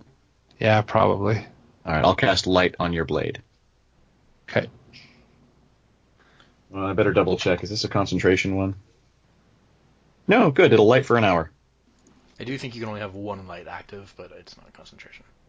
Yeah, cool. We only need the one. At least for now. So, forward ho. Does Who that you calling a mean hoe? Shae is leading? Yeah, I don't know what's happening. Yeah, I'll lead. I vision don't is know if fine. I'm comfortable with that. You're kind of the squishiest of all three. You're the squishiest of all three. Yeah, I'm pretty sure. No, she has the lowest AC, but How about if you let me lead and you just stick closely behind, and I'll hold my shield up in case something we don't see comes at us. In Why that don't you case, take up the rear? Then in that case, I'll take the rear, yeah? Ooh. Oh, that only lasts 10 minutes. I'll take the rear, it's fine. Okay. Well, just keep an eye out for anything behind us. Because they could come up that way, too. Suddenly, Grim isn't sure whether he should lead or follow. How kind of deep do you want to go in, just like straight, as opposed to kind of like deviating and going like shallow for, laterally rather than into it? Kind of want to follow the same path that we followed before, where we ran into the boars. Kind of hard to tell exactly where you were, exactly where you're going. I mean, not like the exact path, just Yeah. same basic direction. And you do, and you kind of follow along. At night, it seems like the wood gets denser even faster than previously. Pretty quickly, you're into the brambles, and soon after, you're into the big, thick, like thorny vines. Didn't Falken say he tripped on the thorny vines when he found that rock? I think so. I'm gonna use up all my spell slots on bullshit. I know it. I'll cast Detect Magic and try and feel for more pretty rocks or anything crazy within 30 feet as we move. For the record, everything here is like brambles and thorns that you would trip on. That's like not uncommon. Here, I mean, that's like the entire thing. If you're trying to base it off what Falken found, and maybe probably not the best. At this point, I'm grasping at straws, and I'm pretty sure we're going to die. Wow, you lost hope real quickly, didn't you? I'm not going to say that out loud. I just know what happened when we were here in the daylight, so I'm a little worried. But I'm going to detect anyway. Okay, you do not see anything around you. No hints of magic, no traces of anything. For all 10 minutes? No, just for now. Okay. As you're kind of going, you have to start stepping over bigger groups of vines. It's becoming a little bit more difficult, even with dark vision. You're having to be careful not to trip and whatnot.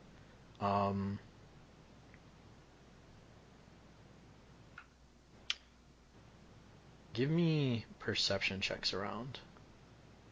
Disadvantage or not? Only if you don't have dark vision.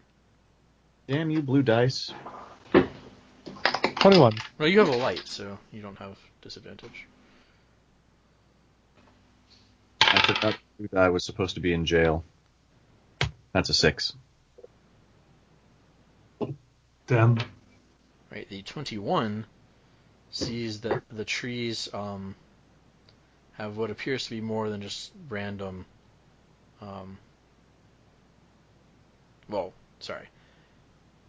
It still looks random. It doesn't look like someone went in there and was like, "Hey, let me do this."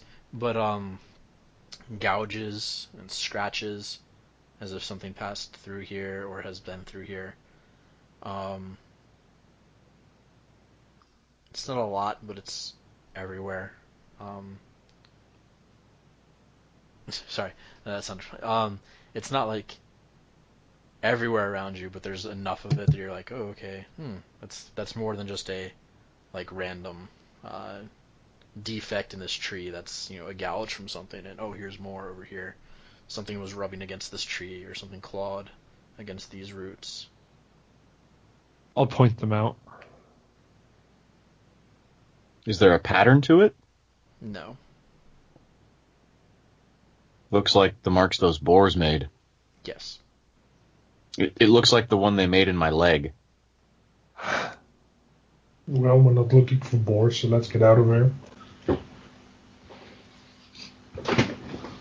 Should we try to follow the markings in? No. That's kind of what I'm thinking. Why? Well, I don't know. Well, okay, here's the thing. If we follow the boar... Oh, wait. Shh. If we follow the boars, we'll probably run up against their ogres. Sasha, hush. Nobody's barking at anything. Calm down.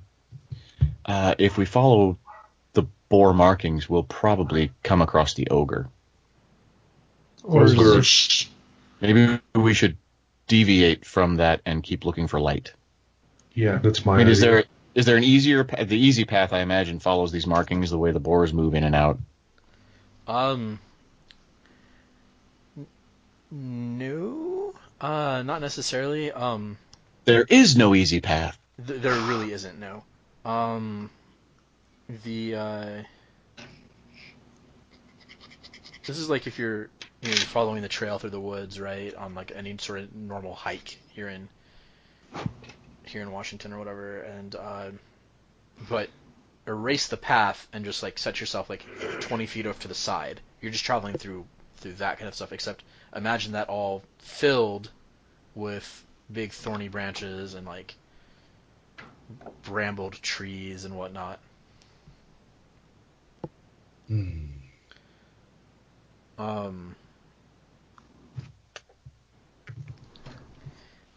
You see that the scratch marks do seem to be more towards the east, not quite going like directly deep into the heart of the wood, but more kind of along the edge. I mean, you're in it. It's not like, oh, to the right it's thick and over here it's not. But there's a definite directionality to there's no pattern, but there's a directionality to where it is. Then I think we should head west, away from. There are probably ogres. Well, west would be the way you came from, so you would need to go Southwest? yeah, well, south to southeast. Yeah. More towards like the quote-unquote heart rather than the shallower edges. I'm good with away from ogre. Like directly through the like imagine the Briarwood as like concentric greens of getting denser and denser and denser and denser until the unknown heart of the Briarwood,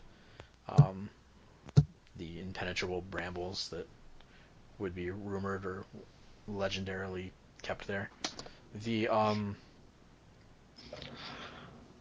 so the kind of path of the boars seems to be more going kind of across this area of rains, dipping into the deeper rains and coming back out, whereas they do not just go from rain to rain to rain to rain straight towards the center. Does that make sense? Yeah. Okay. So we're gonna go deeper.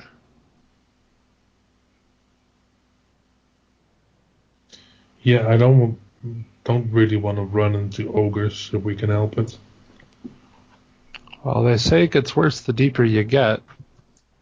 So if we don't want to deal with ogres at this level, like at this depth, maybe we shouldn't go any deeper, because who knows what's deeper. Okay, you want to then just backtrack and keep going past that?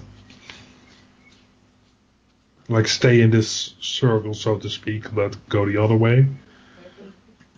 We could. If the lights are deeper and meant to draw us in, maybe we should go deeper to try and find light. That's also an option. I'm good with either. I'm afraid if we stay too close to the rings with more boar mark, that we've got much better chance of running across boar and ogre. Although, for all I know, they're just as thick down in the middle, or there's something worse. Who knows? I haven't seen any kind of light other than your sword, Phen. Yeah, all right, neither. Let's go a bit deeper then, but carefully. As you kind of continue through, where it's definitely becoming, you can see where it's definitely kind of becoming more thick or more difficult to traverse. You come to a point where you're going to have to actually start kind of climbing through and over these thorn branches and whatnot.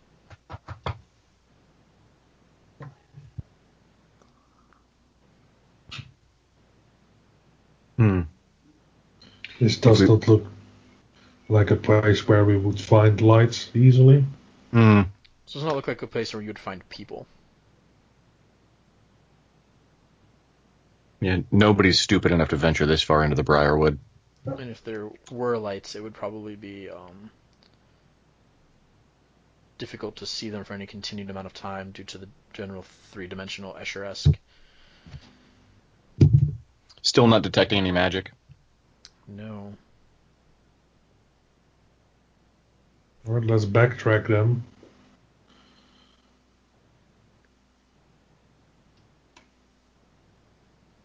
Okay. Would a random piece of that stone be familiar to me after acquainting myself with the piece we gave back to the Vonans? I would say no. I don't think that's how the spell works. Damn it. Thought I'd try.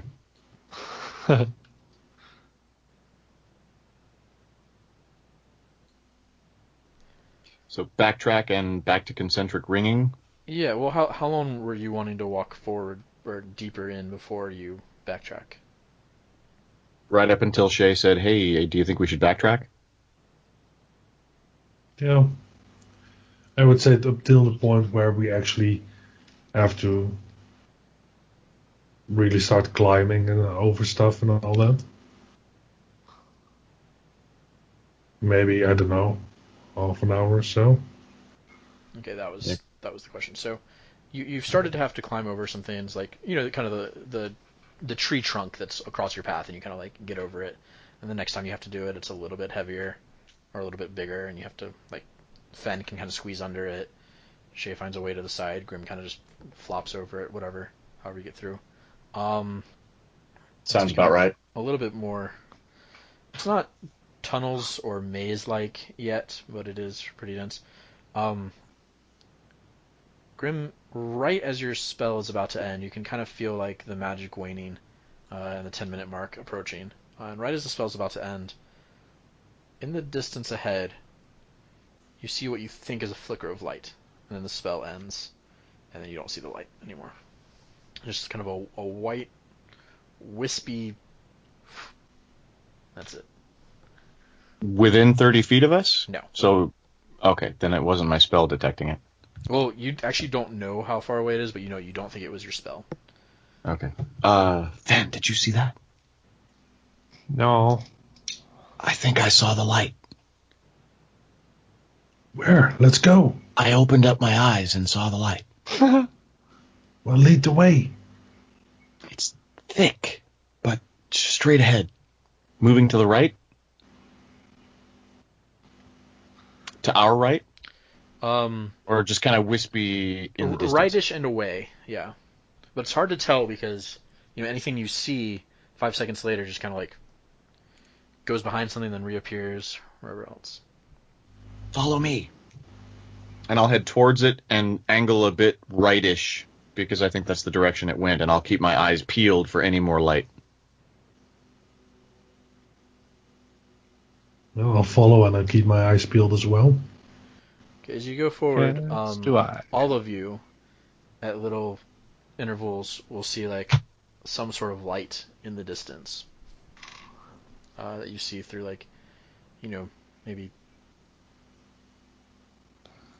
10 big trunks away, right? And you see it pass between for just that brief moment where you can see just it lines up perfectly so you can see through. And just looks like an orb of whitish light is all you can kind of see in the distance. Grim's starting to feel a bit more excited and anticipatory than he is afraid. Come on, guys. I saw it again. Yeah, so did I. So close. Let's go. All right. If you're pursuing quickly, give me survival checks. Not with the blue die. 17. 10.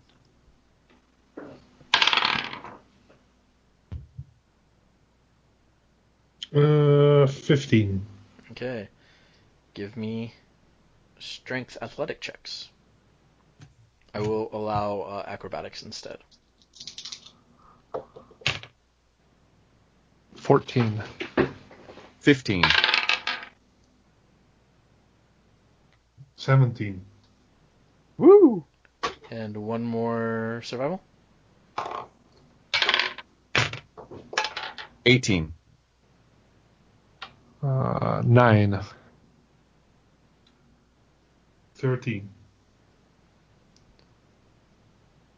Okay, and one more strength. 18. Does acrobatics also still count? Yeah. 11. 17. Okay. Grim, you are kind of like almost veritably bouncing. You're as sprinty as you can be right now. Just enough to slight, and you keep getting better like glimpses of it, or like more often. It's not really disappearing for you. There's no point where you have to stop and like look around for it. You're continuing. You can feel Shae right behind you. Shae, you're seeing the same thing. Just Phen, you ducked under a log to get through, and when you came up, you must have turned slightly the wrong direction because you don't see the light close by, or you kind of see like maybe a little bit of it there, and you don't see Shae and Grim right next to you like they were a moment ago. Shit. I assume because I can see this light that I'm not noticing that Phen is not with us. Yeah, no, you do not notice that Phen is not with you. Mm. Guys, I lost you. Phen, as you kind of like pause and look, you kind of see the flash of light in the distance. And then you suddenly feel just a very like chill, like you know when you open the freezer and there's kind of that like of air. You just feel that behind you, kind of wash over you, and you have a little bit of the light on your sword, obviously, but some of the places where that's casting shadow, kind of dimly light in a faint illuminance. I'm gonna douse the sword and duck to the shadows. As soon as you douse the sword, there are no shadows. The entire area is just kind of light from something behind you. It's kind of like a pale bluish light. I'll slowly turn around and face my death. When you turn, there is the visage of a woman's face, just like right in front of you. Pale, very ethereal. Silver-haired? No. Well, I mean, it's white light. There's no real, there's like a full-bodied ghost figure, right? And she kind of leans in, and she puts her hands on the side of your face and kind of leans into you, almost like she's going to kind of like kiss you on the forehead or on the lips. She's just kind of at your face, and as she touches you, make a Constitution saving throw. Oh, damn it. 9.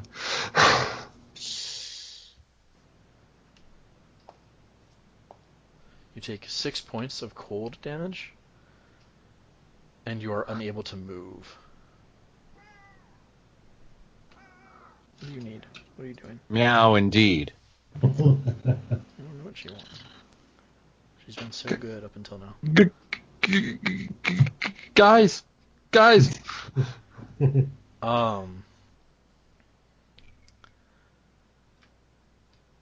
The Grim and Shae. You're in hot pursuit, and you feel like you're getting closer and closer to this orb. And as you kind of come around another corner, you dive into what is basically like a little clearing, like a big pocket in the brambles, and it's completely dark. You don't see the light at all. In any direction, you just kind of seem to be in almost what is like a dome room of brambles and thorn walls and whatnot. This can't be good. As long as we stay together, we'll be fine. Exactly. The three of us together. Oh shit, where's Phen? Yeah, Phen? so the halfling is not with you. Shit. Phen! He's hiding in shadows again. Phen, get the fuck out here. Where are you? Did we leave him behind? I thought he was right with us. I thought so too. Okay, note to self. I need a backpack he can ride in. Should we go back? Shit, yes, we have to. Alright. We'll find the light later. Okay, as you start to turn around to leave, you are struck by just like a jolt of pure energy, just like lightning courses through you, Shae, and you take 8 lightning damage, and all of a sudden the area is lit in bright light. Oh shit. As you kind of turn back, there's a just like a floating orb of light just kind of hovering there. Emperor Palpatine Shae. I think we found the light. Can I jump between her and the beam and try to hold my shield up and take some of the lightning? Try to shield her the from lightning it? ends a moment later. It's just like an attack. Oh, okay. But, Got it. Roll initiative. Oh, shit. Maybe Phen's the lucky one. Oh, good. I got an 8. Initiative. 24. 14.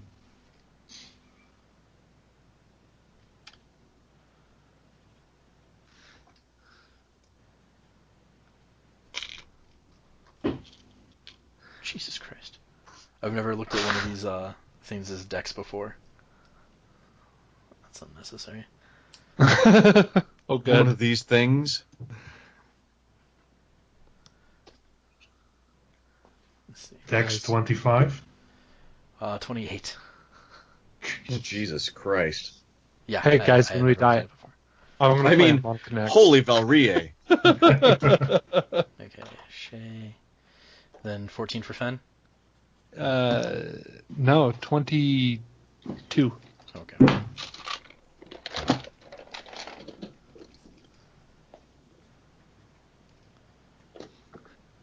Then Shae at like 18 or something like that. 14. Oh, you're the 14. What is in Yeah. the Grim is low? 8. That's where the 8 was. Okay. All right. Phen, make a Constitution saving throw. 22. You are no longer frozen. Woo! Shae, what do you do? I'm gonna have have a good look around. Is it just the one orb thing? You only see one orb, yeah. Okay. Phen, talking is a free action. I mean, you can do it technically not on your turn, but your turn ended with that save. Okay. This is why I skipped. Hold on. Have I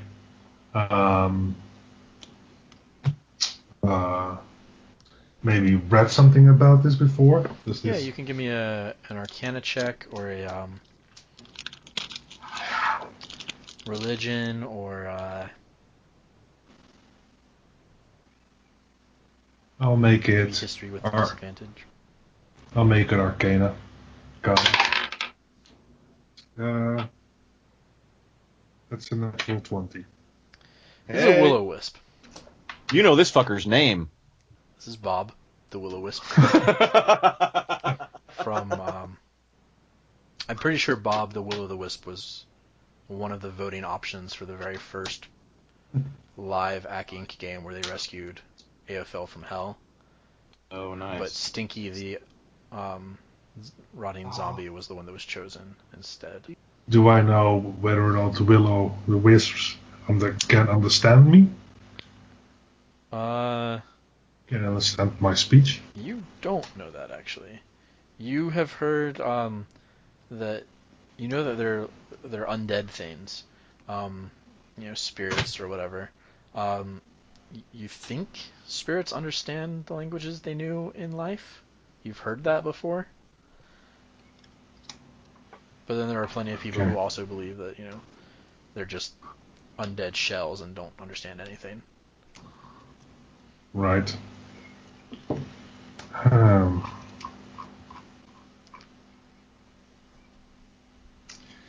I'm going to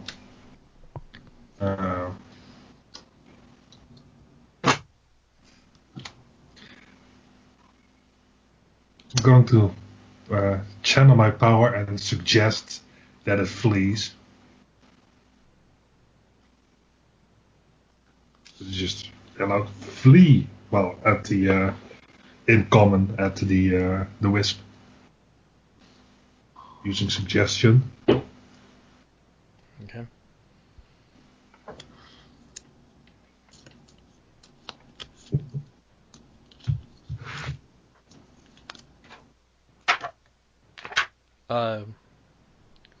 With the wording of suggestion, because obviously it's not going to be able to do anything until its turn, do you get to know if it's succeeded or failed?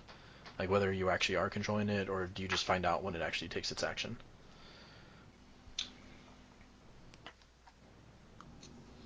Well, it has to make a wisdom saving throw. It only works on a fail.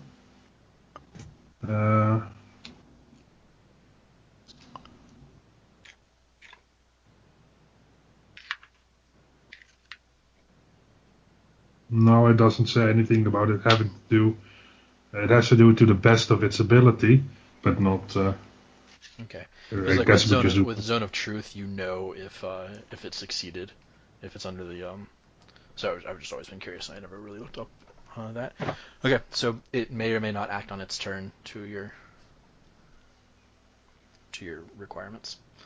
Grim. Oh, man. I have no idea what this thing's wisdom is like, but I'm going to use my channel divinity to turn undead. Okay. Wisdom save versus 13.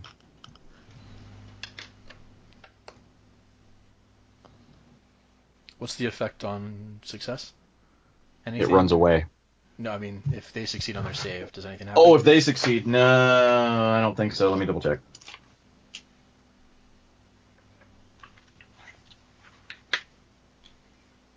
Turn undead.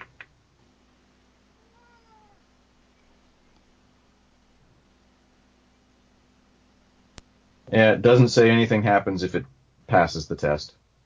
Only if it fails. Okay.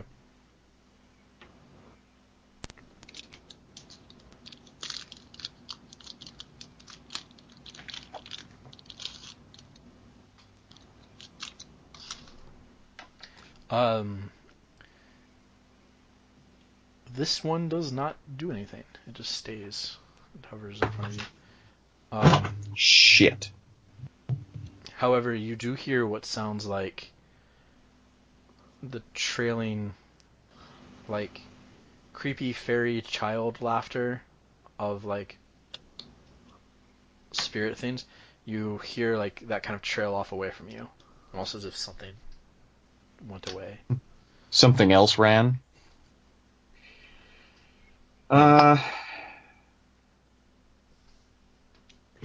Shit.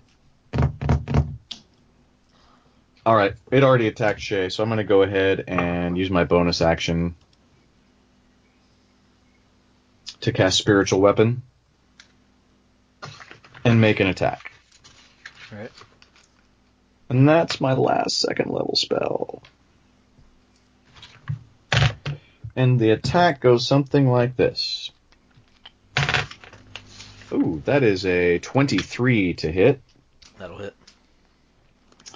And it does 9. Is it radiant damage? I would think it would be force damage.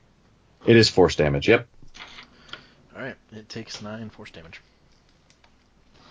Yay! And Just so you know. Justin ends. Yeah. Oh, damn it. If it makes you feel any better, it rolled a 19 and has a pretty decent wisdom. So you didn't have it anyway. But Well, I couldn't feel free drive to it away continue with to turn be on mad dead, so. at Bobby. That's fine too. The Will-o-wisp is going to go now, and it's going to shock the shit out of you, Grim. Yay! It will miss. Yay! Its buddy will not. So from the other side of you, another one becomes visible, and hits you with a 22. Oof. Yeah, that hits. Does 10 lightning damage. Oof. Dirty whore.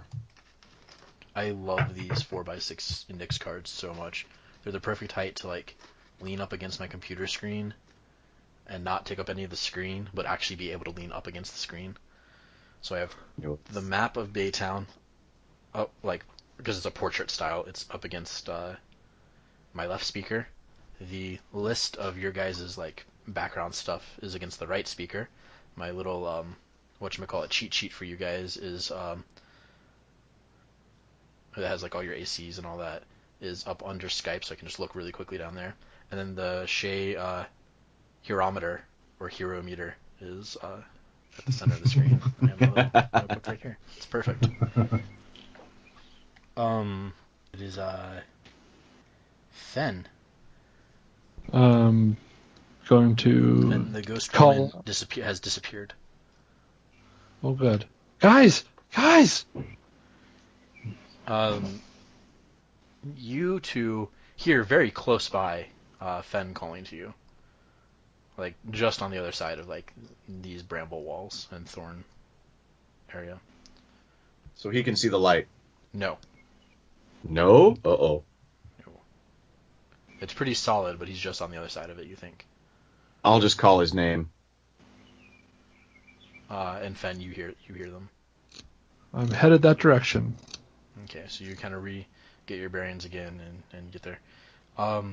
Using basically the rest of your turn, you'll come into what kind of is like almost like an opening or a clearing. Not very large. I mean, it's only like 10 feet, like circular or whatever. But you see these two floating balls of light making this entire area lit like daylight, and then Shae and Grim both injured. I don't suppose there's any way of talking our way out of this, is there, Shae?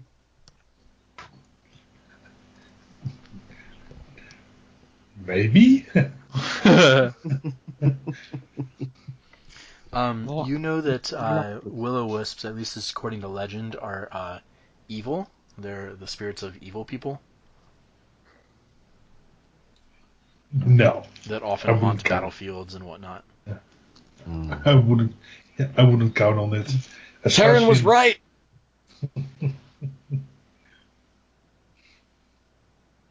At the realization that it's an evil spirit, my eyes start to glow.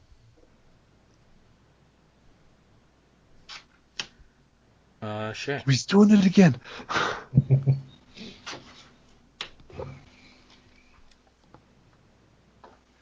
Maybe we should run, guys. Is that a suggestion? You guys said We got about this. Do you think we outrun these? Probably not. No. Because we struggle to move. They're gonna move quite a bit faster than us. That is unfortunately a good point.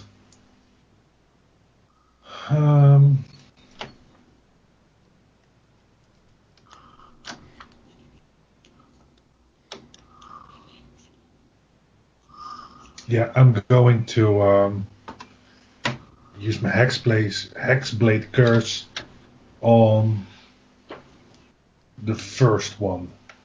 The first will-o-wisps that we... Yeah. Okay. And then I'm going to Eldritch Blast it. Yeah, you are. Yes, I am. Right in its fucking teeth.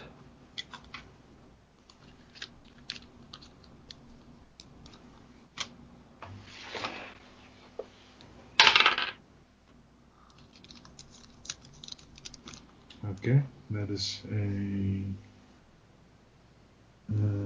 17 to hit. That is a miss.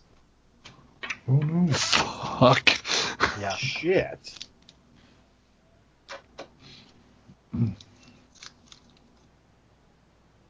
Like I said, I didn't know their dex was that high.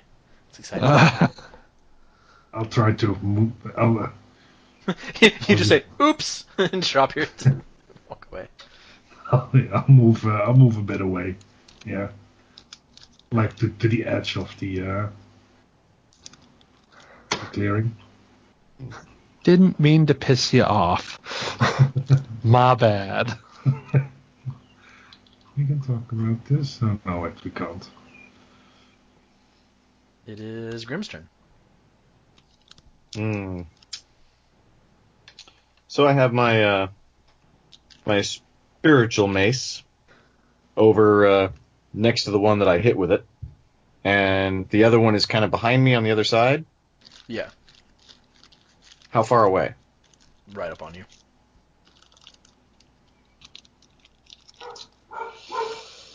Oh their little shotgun boy! thing is a melee spell. So they're both pretty close. Yeah. All right. So bonus action. I'm going to hack at the first one again with my spiritual weapon. Sure. Which is going to miss. That's only a 13.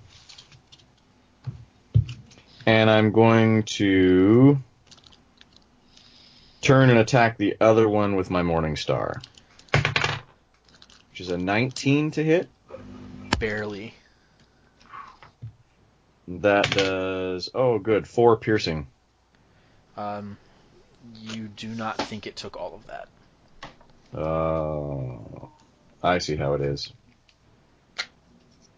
You feel like some kind of resistance, and it like kind of bobs a little bit, almost like you're moving through like jello or like a thick smoke cloud, I guess. Not feeling like standard weapons are very effective, in other words. Yeah.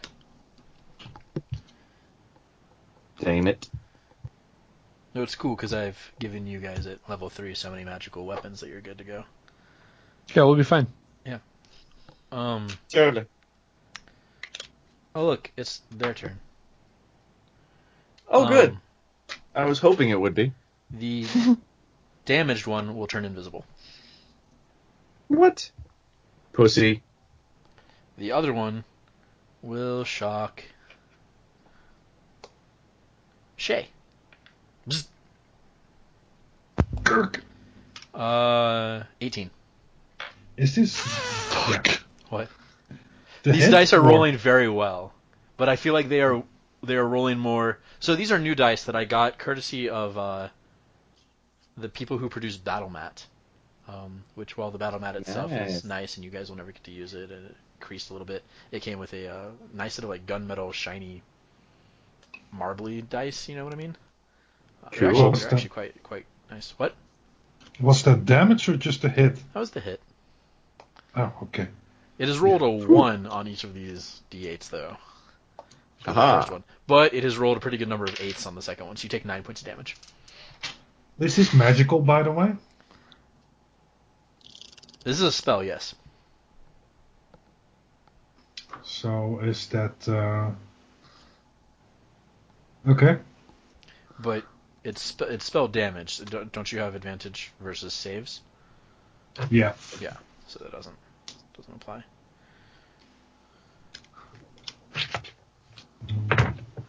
You're at what, half health now? Less than that. The one damaged will-o-wisp, by the way, is bloodied. It has dimmed a little bit, I suppose. Okay. Phen. I will pop out and attack the one that we can see. And because is Shae within 5 feet of him? Yes. I am. Everyone's within 5 So- feet, I think. Yeah. I get to attack with advantage because I'm so widow. Do you? It's I think it's a halfling thing. It's either a halfling thing or a swashbuckler thing. It's a rogue thing. Rogues do not that's it. gain advantage by having flanking allies. They get sneak attack if they have advantage or flanking allies. That's what it is. It's not advantage. Oh yeah, you get Homebrew it. rules sometimes add advantage for flanking. I do not. You only get advantage if you're going first in initiative order or before it in initiative order. Right. And that's based on. I think that's an assassin though. I don't think that's just every rogue. Oh, that's true. You're right. So that'll be an 18 to hit. That'll miss. Damn it! Whoops. Sorry. That's cool. These guys are CR2. You're fine. Shae, save the party. So the one that I cursed is invisible, right? Yes.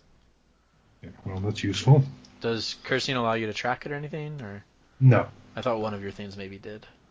No. Okay.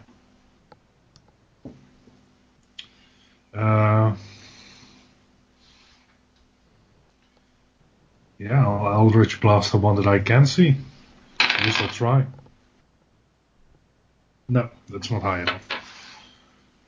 19 is the number, obviously, that you're looking for. This one. No, I did not get 19. It can't be 19 because I rolled 19 the last time and it missed.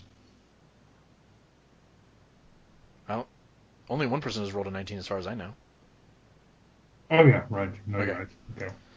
I'll say the 18 missed just a minute ago. Alright, Grim.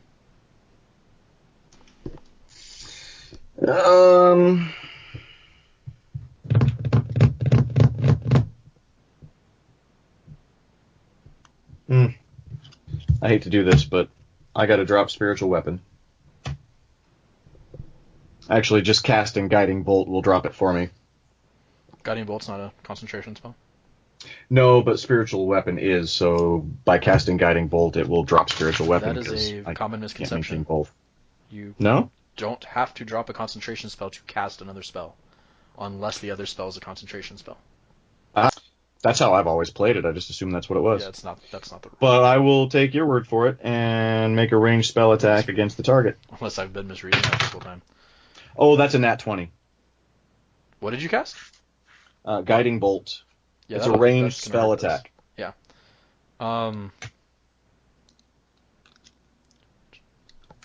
Technically, this thing Four- doesn't have a melee attack, so I'll allow it. Yeah, that's 4d6s. 46 radiant. Which is not that great. 10.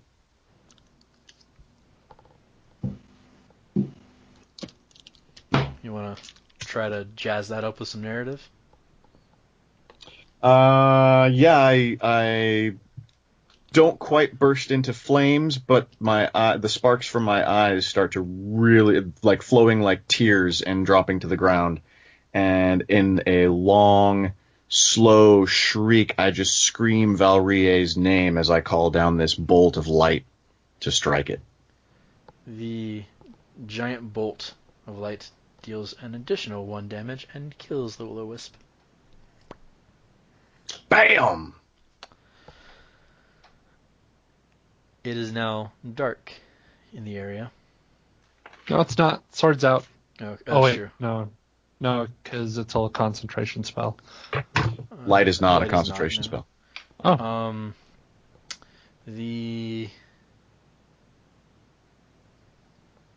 It's dark for a moment, and then the other will-o-wisp shocks the shit out of Grim from surprise Damn it! and rolls a 23 to hit. Yeah, that'll do it. This D8 only rolls 8s. Oh, nope, that's not an 8. 14 points of damage. Type lightning. I'm in the single digits. It is Phen's turn. Phen is going to swing hard. Where'd my damn dice go? That will be an 17. Not enough. Shae. Okay. Let's see. Oop. 19. That's a crit. That'll do it. You crit on a 19? If this is the one that's cursed, yes. Nice. Boom. So that is. Oh yeah, we never had the conversation about what crits do. Because we were supposed to. That was like on our In my experience, docket of so things far, to do. they kill will-o-wisps. Yeah, but I forgot you actually crit it for that. I just gave you the extra damage that you didn't roll in exchange for the story. We should have a conversation about crits. Do we want to do... I forgot this was something I was supposed to work on this week. Do we want to do max damage? Do we want to do max damage plus an additional die? Do we just want to do the additional die as per the rules? Or do we want to do like double whatever modifier you add to it? So like if you're adding +3, you add +6 instead. Do we want to come up with a special chart that has like another roll, like you roll another d20, if you crit you roll a d20 and that determines something else, and it can be like, oh, extra damage or forces a disarm or knocks them prone or... My favorites, just because they don't take up much extra time and they're easy to calculate, are either double damage or max damage plus your die or dice. Yeah, max damage plus the die is what we do in the other game as well, in most games, I think. And double's easy because it's easy math usually. Well, double the amount of dice, right? Is what you're... It depends on how you define double damage. So I'm thinking we either do max damage plus the die, or you just roll double the amount of dice that you normally would. I like max damage plus dice because that's better than double die unless you rolled max to begin with. Usually it's better, yeah. Yeah, I like that too. Alright, so Shae, roll your max plus an extra d10. Okay. That's the... Oh, 8. So that is 23. You kill it. Whoop. Bam! It gets very dark. Except for the Suck one it, little sword. Trebek.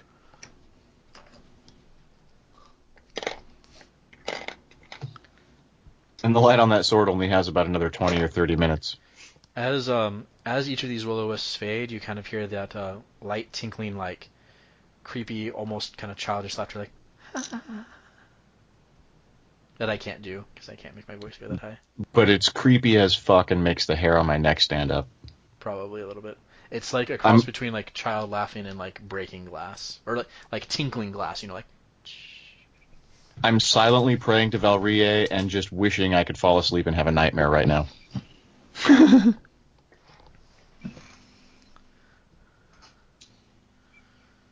Everybody okay? No. Yeah.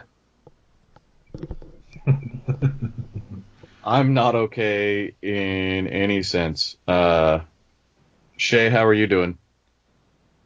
I'm doing okay. I'm okay.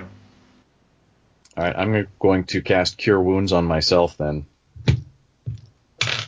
For 11. So that's at least back up into double digits. But I'm also dangerously low on magics. That's the dangerous part about having detect magic on your spell list. It's why I would never actually have that equipped. It's just too tempting to use and waste the slot on it. One of my favorites. Yeah. Honestly, though, I could cast it as a ritual. That's true. But it takes 10 minutes. I want to have a look around the clearing, see if there's anything here. Perhaps any reason why they lured us here, or maybe the wisps dropped something, I don't know. I will. Full of loot. I will, while breastplate. she's looking around, I will explain the face that grabbed me. Oh yeah, Phen, that's interesting. That's a good story. Well, they're just like rooting through everything. I think we found the spirits. We can go back and tell Taran that he was right. Shae, give me a perception check as you kind of look around.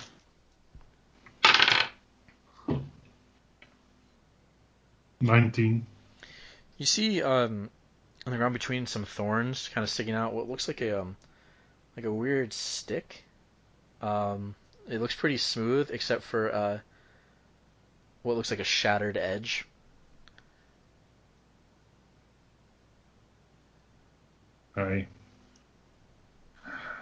Well, nothing ventured, nothing gained. I carefully poke it, and if it doesn't kill me, I pick it up. Alright, make a Constitution saving throw. It is it kind of shifts a little bit and then gets stuck on something, and as you kind of like try to force it, it comes through, and it was stuck on some like smaller roots and like little vine things, and as you kind of break it free, all these pieces drop to the ground, and what it is part of a shattered arm bone, and what broke free was like the wrist and the hand that got stuck in the ground. And as you kind of look around, you actually see other bones poking out in various places.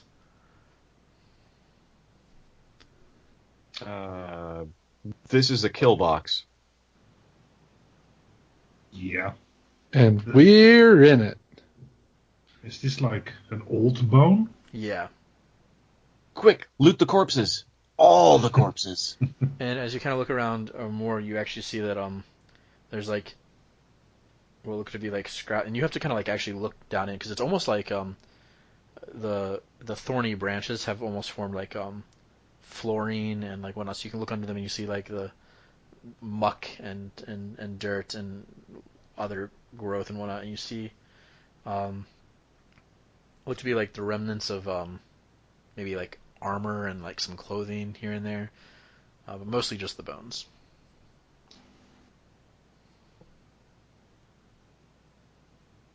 Well, I drop the bone and take a couple steps back and turn to the group and say, "There's nothing here. We should go." Agreed. This is enough adventure for a night. As soon as you say we should go, Grim says, agreed, and starts walking out. You gonna make it, Grim? Come on, let's go. We're out of here. Alright, everyone roll me a survival check. 10. 13. 0. You are unquestionably, irrevocably, certainly lost. And that is where we'll take our break. I don't know. I don't like being lost. Well, is everybody lost, or is it just me that's lost? No, you're all lost. You do not know. You realize that like you chased the will. You don't know that you would be able to get back to town. Awesome. Sorry, guys. I'm sorry. Well, you know. Well, Shae to is be just standing in the fair, corner facing the wrong way. I was leading the way. I got us here. We got this, guys. It'll be okay. We killed the will-o-wisps. Maybe we could just take a nap among these dead soldiers. And when the sun comes up, it'll all be okay. No, that's a bad idea. Let's go with that.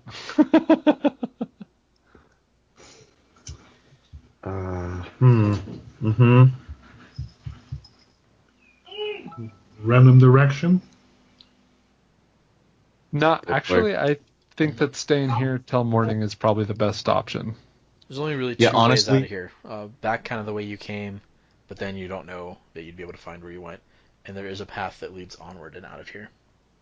I'm kind of with Phen on this one. I mean, if we stay here, we might have to face another one of those things, but at least we won't be traipsing into boar territory or ogre territory at night. Yeah. I mean, we've only got, what, like 8 or 10 hours left until the sun comes up? Yeah. Anybody got a deck of cards?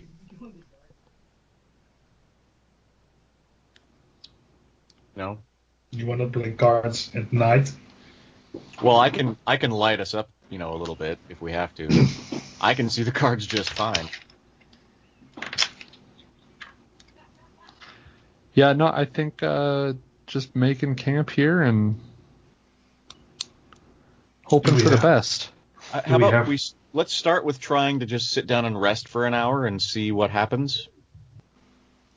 Because I wouldn't mind taking a hit die and maybe getting my channel divinity back. Okay. Sounds good to me. I mean, we do have this bramble shack that's kind of protecting us from whatever might try to get in, except for more of those ghoulies. And with any luck, we killed the married couple of spirits that built this house. Hopefully their kids don't seek vengeance. We built this city on willow wisps. Mm-hmm. Rock and Knoll. How long does this aid last? Aid lasts 8 hours. Okay. So yeah, we pretty much got that most of the night, if not all, depending on when the sun comes up.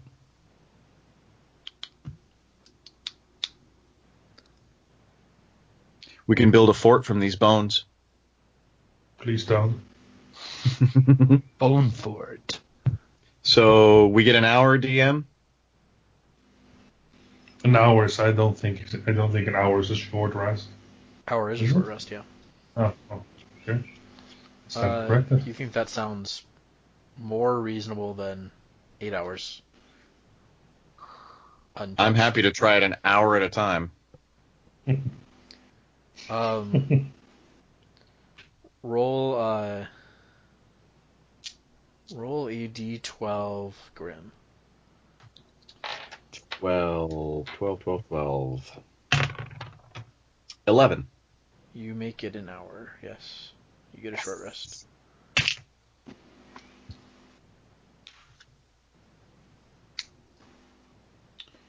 Alright, I will take that with one hit die. And I have one more shot at turning undead if it comes up. I still only have one first level spell slot left, though. I pull out my fancy sword, by the way. It seems prudent. Is that like a different sword? Or is your sword just fancy? No, my glaive, I mean. Ah. Is that the one you can pull out of shadow? Yeah.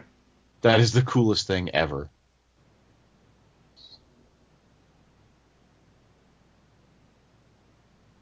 It doesn't have to be shadow, but I figured that would be thematically cool. Right? Just reach over and there it is. Yeah. Do it again! Do it again!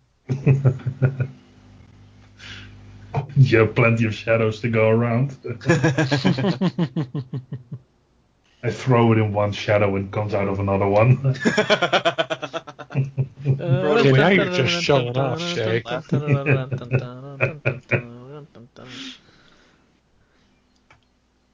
So do we want to stick it out for another hour, or do we want to try to head out?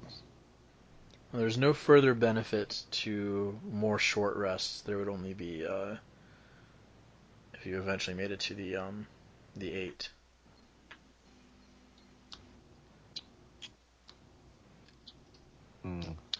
Yeah, I don't really have anything in my pack that would make it comfortable for the night, but I don't know. We've got to be a couple miles into the wood. At this point, probably. And if we just start traipsing around any direction, we could go deeper and deeper and be in real trouble. Yeah, but let's not pretend this is a safe place. Well, I'm not saying this is a safe place. This just might be the safest place available to us.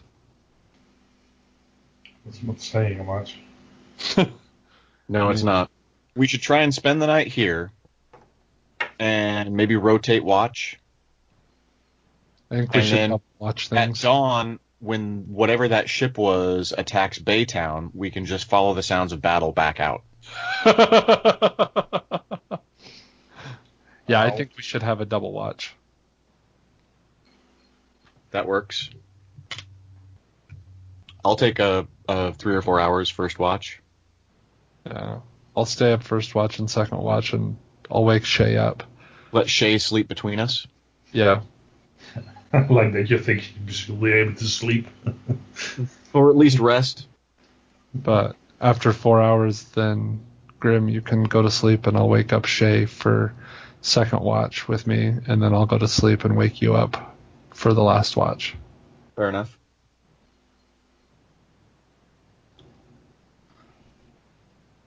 All right. So, trying this? Yeah, yep. So we're doing this. Who's on first watch? Grim and Phen. Phen, roll a d12. 2. Uh-oh. Grim, roll a d12. Who, me? Yep. 7. Okay. You wake Shae up for the next watch. Shae, roll a d12.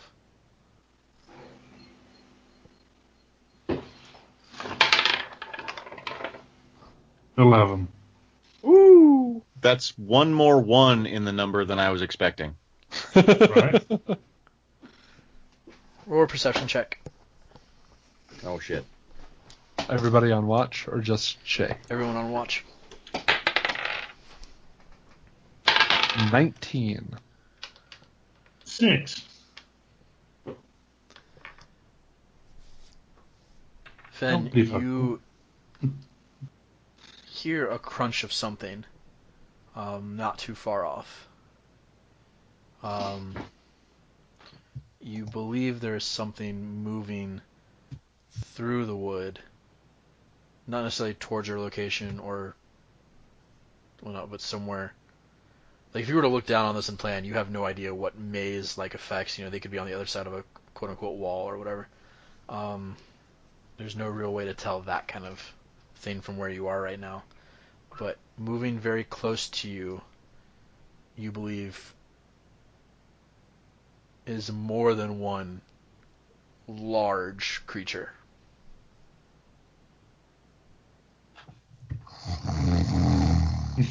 I'm gonna hold Grim's nose to stop him from snoring. Which will cause him to make a terrible sound and then start coughing himself awake.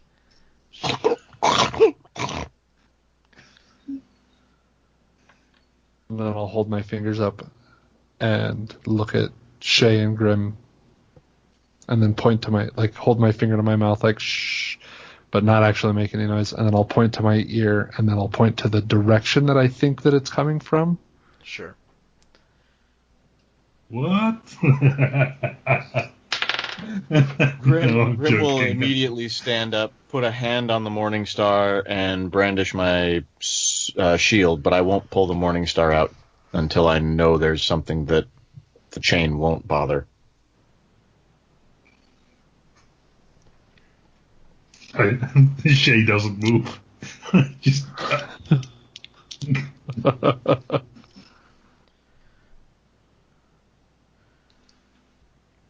Okay. After a few moments, you hear a terrible, squeal sound. Except not like that. Oh, more pigs. and you hear some sort of like big grunting noise, Oh God. and then the massive snapping of branches and whatnot, and a giant axe blade appears, cutting into the some of the trunks and brambles, and just hews away part of this clearing, and Oh, thank God. in leaps a massive briar tusk, and behind it you see the bulbous, flabby body of upper body of an ogre holding a Fuck. large blade. Fuck. Is he dressed? They look right at you. Phew. Roll Don't initiative. move. Oh, damn. I thought we. I know what you thought was happening. 14. 14 for me as well.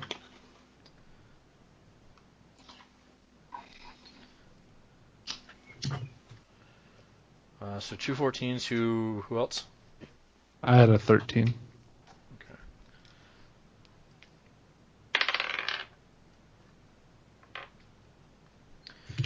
All right. Shae or Bobby? Oh, You wanna go shit. first? Well, It's all yours, mister. We should spend the night here. all right. I am going to spend my last spell slot. I'm going to hope that these ogres have low wisdom. And I'm going to cast Command.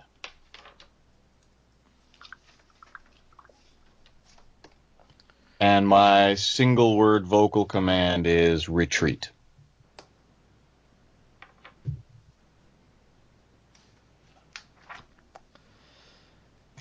You're not sure if it's the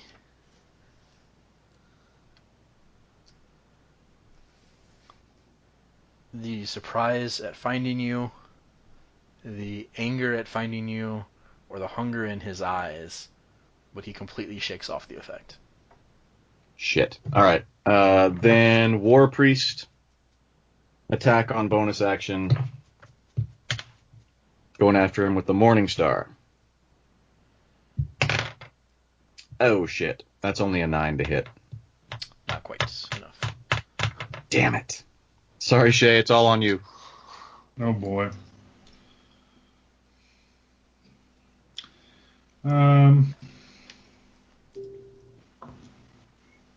Yeah.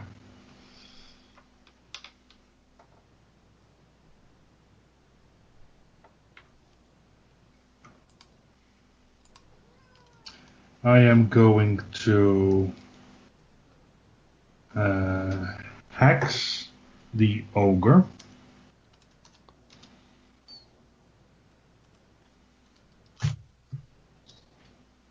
Yeah. And I'm going to choose. You just used your wisdom, didn't you? Your wisdom thingy. Remember, it doesn't affect saves. Oh, it only saves. Only checks. It only affects checks. I'm going to go with dexterity then. Okay. And I'm going to Eldritch Blast it in the face. The ogre? Yeah. Feist. Let's hope that maybe I can persuade him not to attack. Probably not. Here we go. That is 24 to hit. Yeah. And that's the 10. 15. No, 14. Nice. 14. 14. Did you guys, when you took your short rest, did you spend hit dice? I spent 1. Okay. I spent 1 too. You did 14 damage to the ogre? Yes. Okay. Oh wait, I forgot Hex, so that's another d6. Neck roll. Plus 3. That's 17 total. A solid hit. He kind of like staggers from it as it hits him and he shakes his head and roars at you. I roar back. Alright, Phen. I'm going to take a swing at the ogre. That will be a 20, not natural. Yep. D8. For 10 damage. Oh, plus D6, because my sneak attack. 12 damage total. You should do more than a d6 for... So I'm currently 1d6 sneak attack plus d8 damage plus 6. I didn't realize sneak attack was that low at level 3. Alright, so how much total damage did you do? I'm not a level 3 rogue yet. 12 total. Okay. Alright, the Briar Tusk will go. It will leap down on Shae. And it will... does not move 20 feet, so that's not an issue. But it's gonna maul at you with its claws.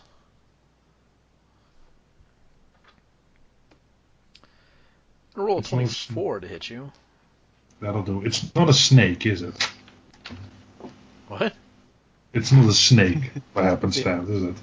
No, it's a snake boar. A boar snake. Just a boar. I'm just trying to be optimistic here. It's just a boring boar. It deals 10 damage. As it claws at you. Okay. That's a chunk. Are you concentrating on anything? Actually, I think I am. I can't remember if Hex is Yes. concentration. Yes, it is. Alright, roll a Constitution saving throw.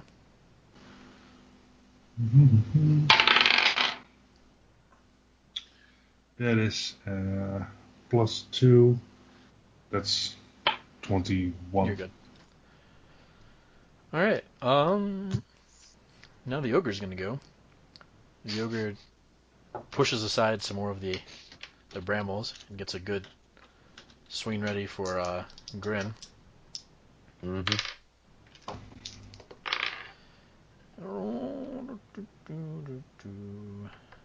13.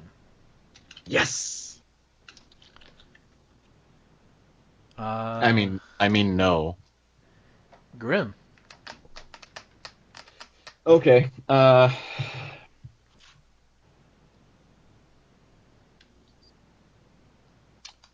Fear, doubt, worry, anger, radiant consumption.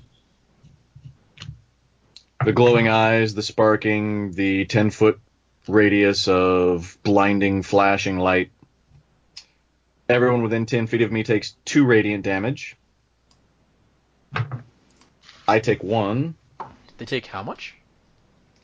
2 radiant, Okay. just for being close to me. And then I'm going to use another War Priest attack to strike with my Morning Star, which is a 19. I assume that hits? The ogre is bloodied, by the way. Okay. That does, yes. Okay, so that's rolled an 8, so that's 10 plus 3 radiant, Wait, 10. real fast. What are you doing? I'm striking with my Morning Star. As an action? As a bonus action, using another one of my War Priests. I have 3 of those for long rest. Don't you have to use an attack to queue those up? What do you mean? Don't you have to No, attack? I use first my and then- full action. I use my full action for radiant consumption. It takes me a full action to activate it.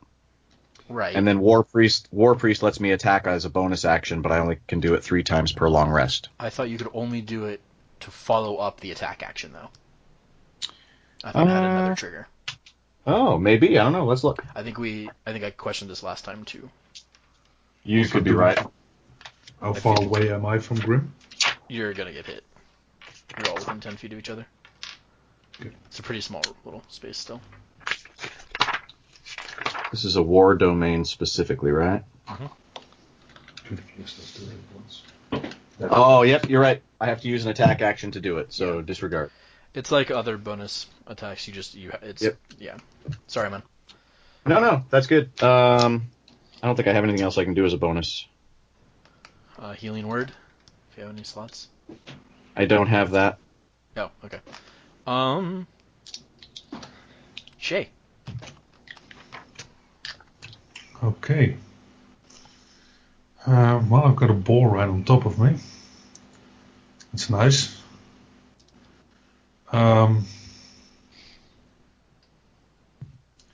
curse it, the boar. Pig fucker. No, quite literally. Ogre fucker. That's not what they were doing. Uncle fucker? Well, I'm gonna have to maybe cut even more of this. the boar, the ogre is the boar's uncle. Who knows? And then I'm going to swing my glaive at it. The boar. Yeah. So that is 16 to hit. Yes. Yay. And then this is the D10. That is 8 damage. Alrighty.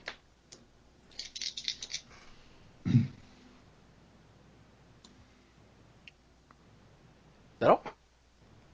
Then I else? yell out. Yeah, I yell out for help. Help! Phen. I'm wondering if I can use my bonus action dash to kind of shoulder check the boar off of Shae and then take a stab at the ogre, or vice versa. I'm gonna say that you would not be able to even so much as move either of them. Not necessarily to move it, but to draw its attention. Other than the ogre being like, "Oh, you look the tastiest," I don't think so. These are big pigs. I'm specifically trying to get the attention of the boar.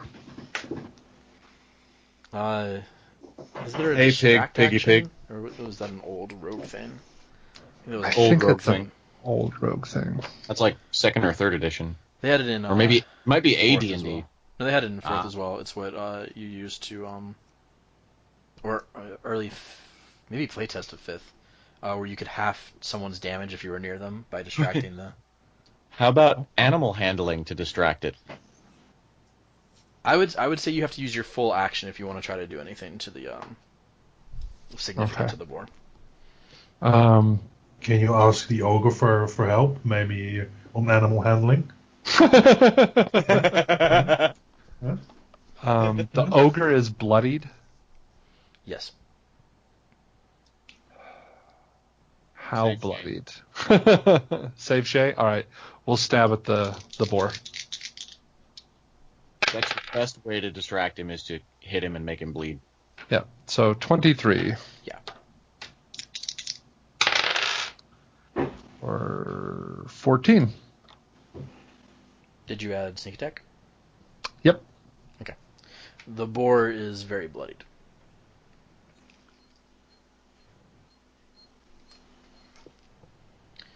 Yay! And the Briar Tusk will angrily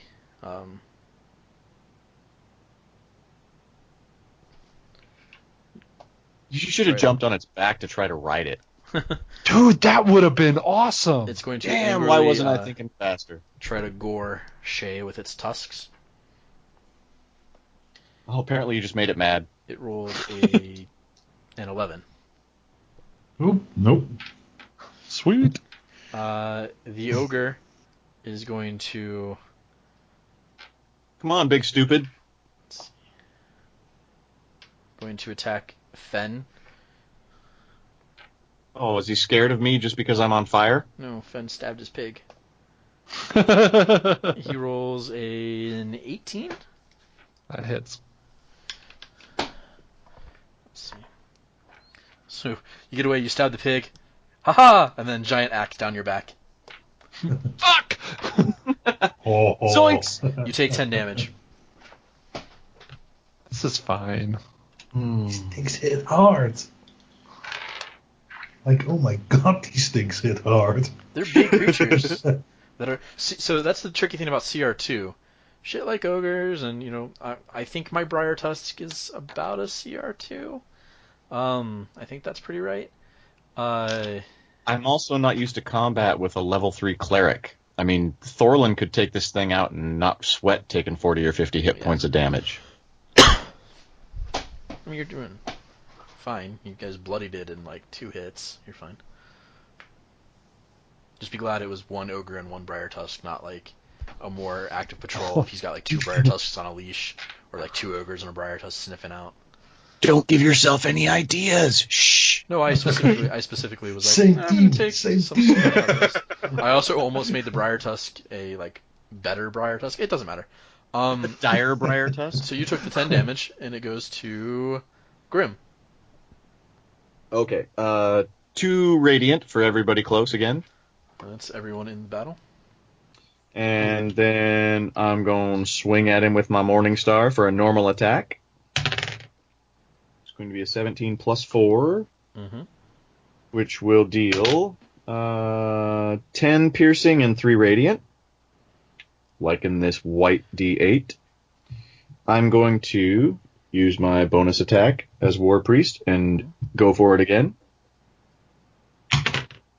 Natural 20. Tell me how.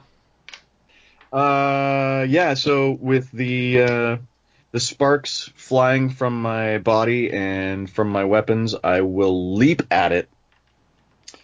This time not really screaming Valrier's name because I've lapsed into coherent fear and anger, and it's just like a high-pitched squeal as I go at him and lower the Morning Star down upon his head. Now that high-pitched squeal does distract the boar.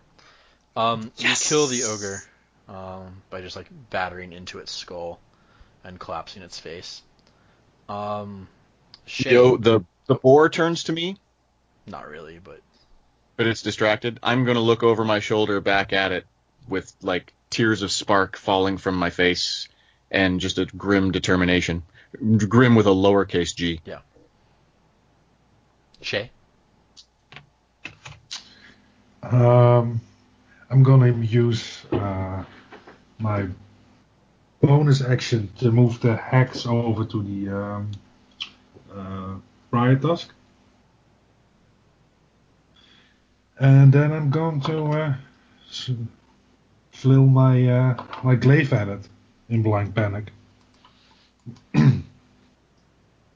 Whoosh!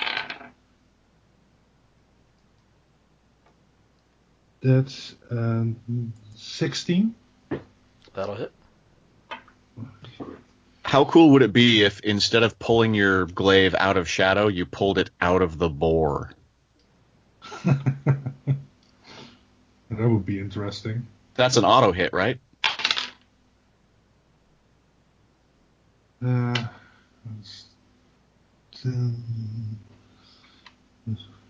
Oh, I took a damage off that one too. Didn't I have another die? Oh, there it is.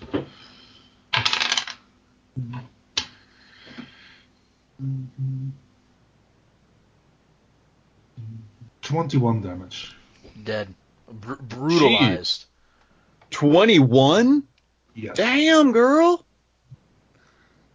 Well, I feel insignificant. After I did like attack, I feel impressed. 20 damage the whole fight. Well, I managed to stack, of course, hacks and curves. That's all extra damage.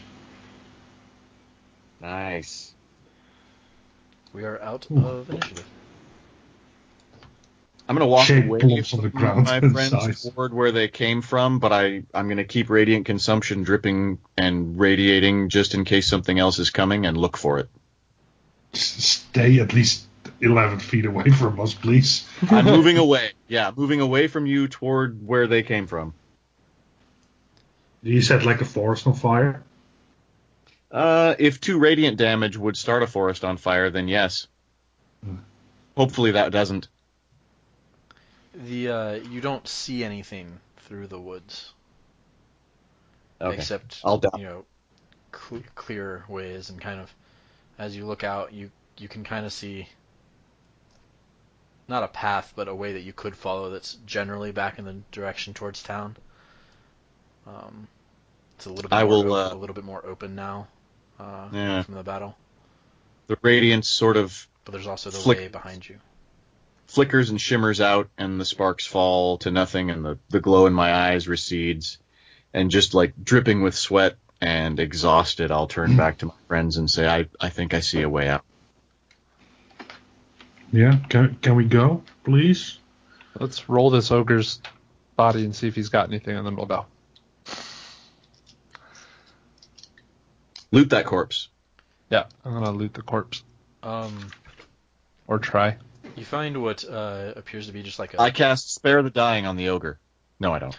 What appears to be a like a metal gauntlet, or like part of a metal gauntlet attached to like its belt.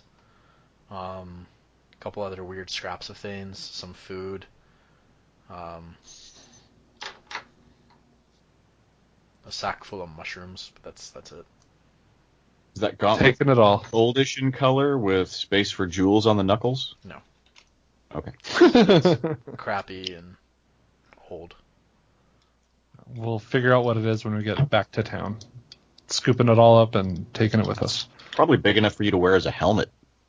Mm-hmm. Got spots for legs, arms, and other you important got armor. It's fine. Well, she'll get up, lean on her glaive, and then starts limping away towards hopefully back to town. Shae, come here. I can give you 3 hit points with a quick little squeeze to the shoulder with my healing hands. It may not be much, but hopefully it'll help. Thanks, I appreciate it. I'm going to use my second. It's not as much as I damaged you for during combat, so I apologize. Sweet. 8. That's okay. That's what friends are for, right? I gotta figure out a word to give you guys more warning for this. Light them up. Flame on. Flame on. Happy fun times are coming. Candyman. Land shark. So just so you know, I used my second wind ability. Ooh, I love second wind. Wish I had it. So, right, so 2 paths lie open to you. 2 paths? Wait a minute. There's the path back, the way you came, generally towards town, where you may or may not find your way through, and there's the other exit from this little clearing that goes deeper. Shit. That was there before. We're gonna go back home, or try.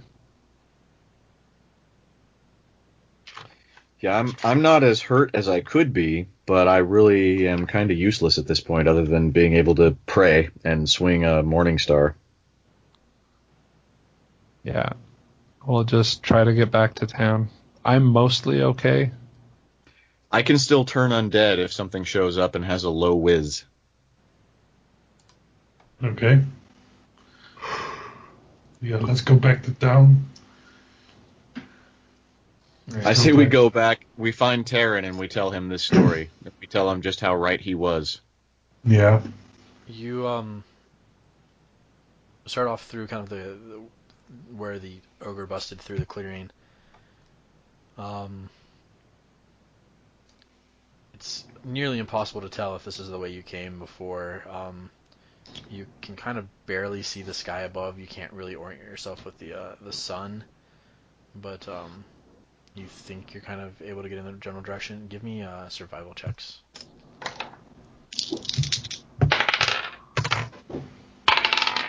11. 13. 5. Shit, where did Shae go? Right, as the Shae's kind of in moves the tree. from way early morning. Well, actually, because you set out before the sun was up because you didn't get that far. But that battle, I guess, happened like as day was just breaking, pretty much. The as the sun kind of starts to come into full daylight or early morning, you feel like you've gotten off course. You think you're heading a little bit more south than you should be. And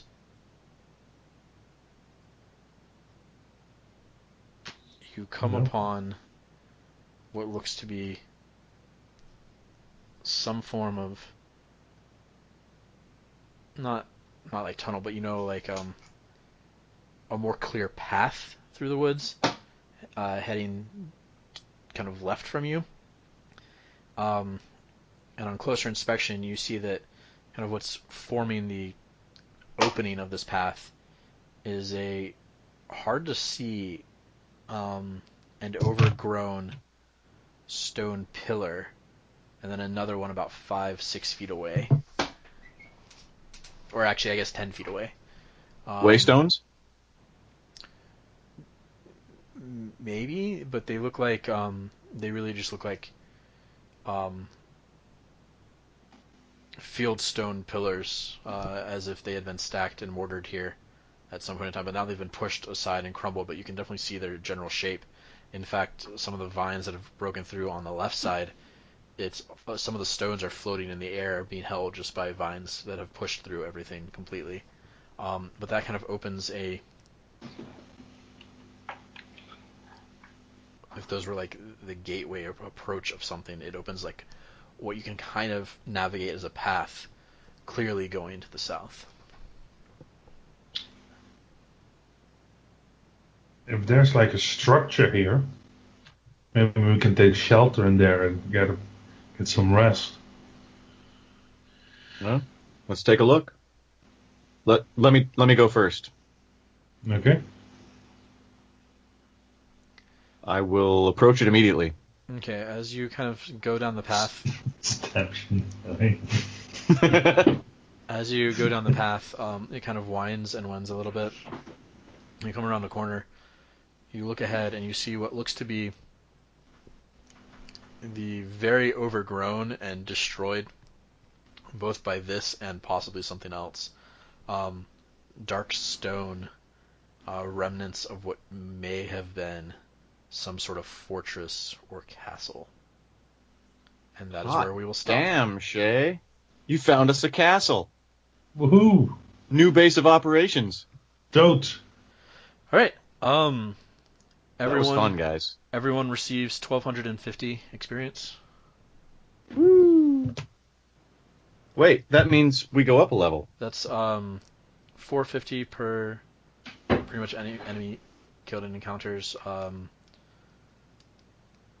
and then a bonus 250 experience for giving the moon rock to the Vonnen farm family. Hey. I was starting to think that was a bad idea. So we're at 2950. Yep. Yeah.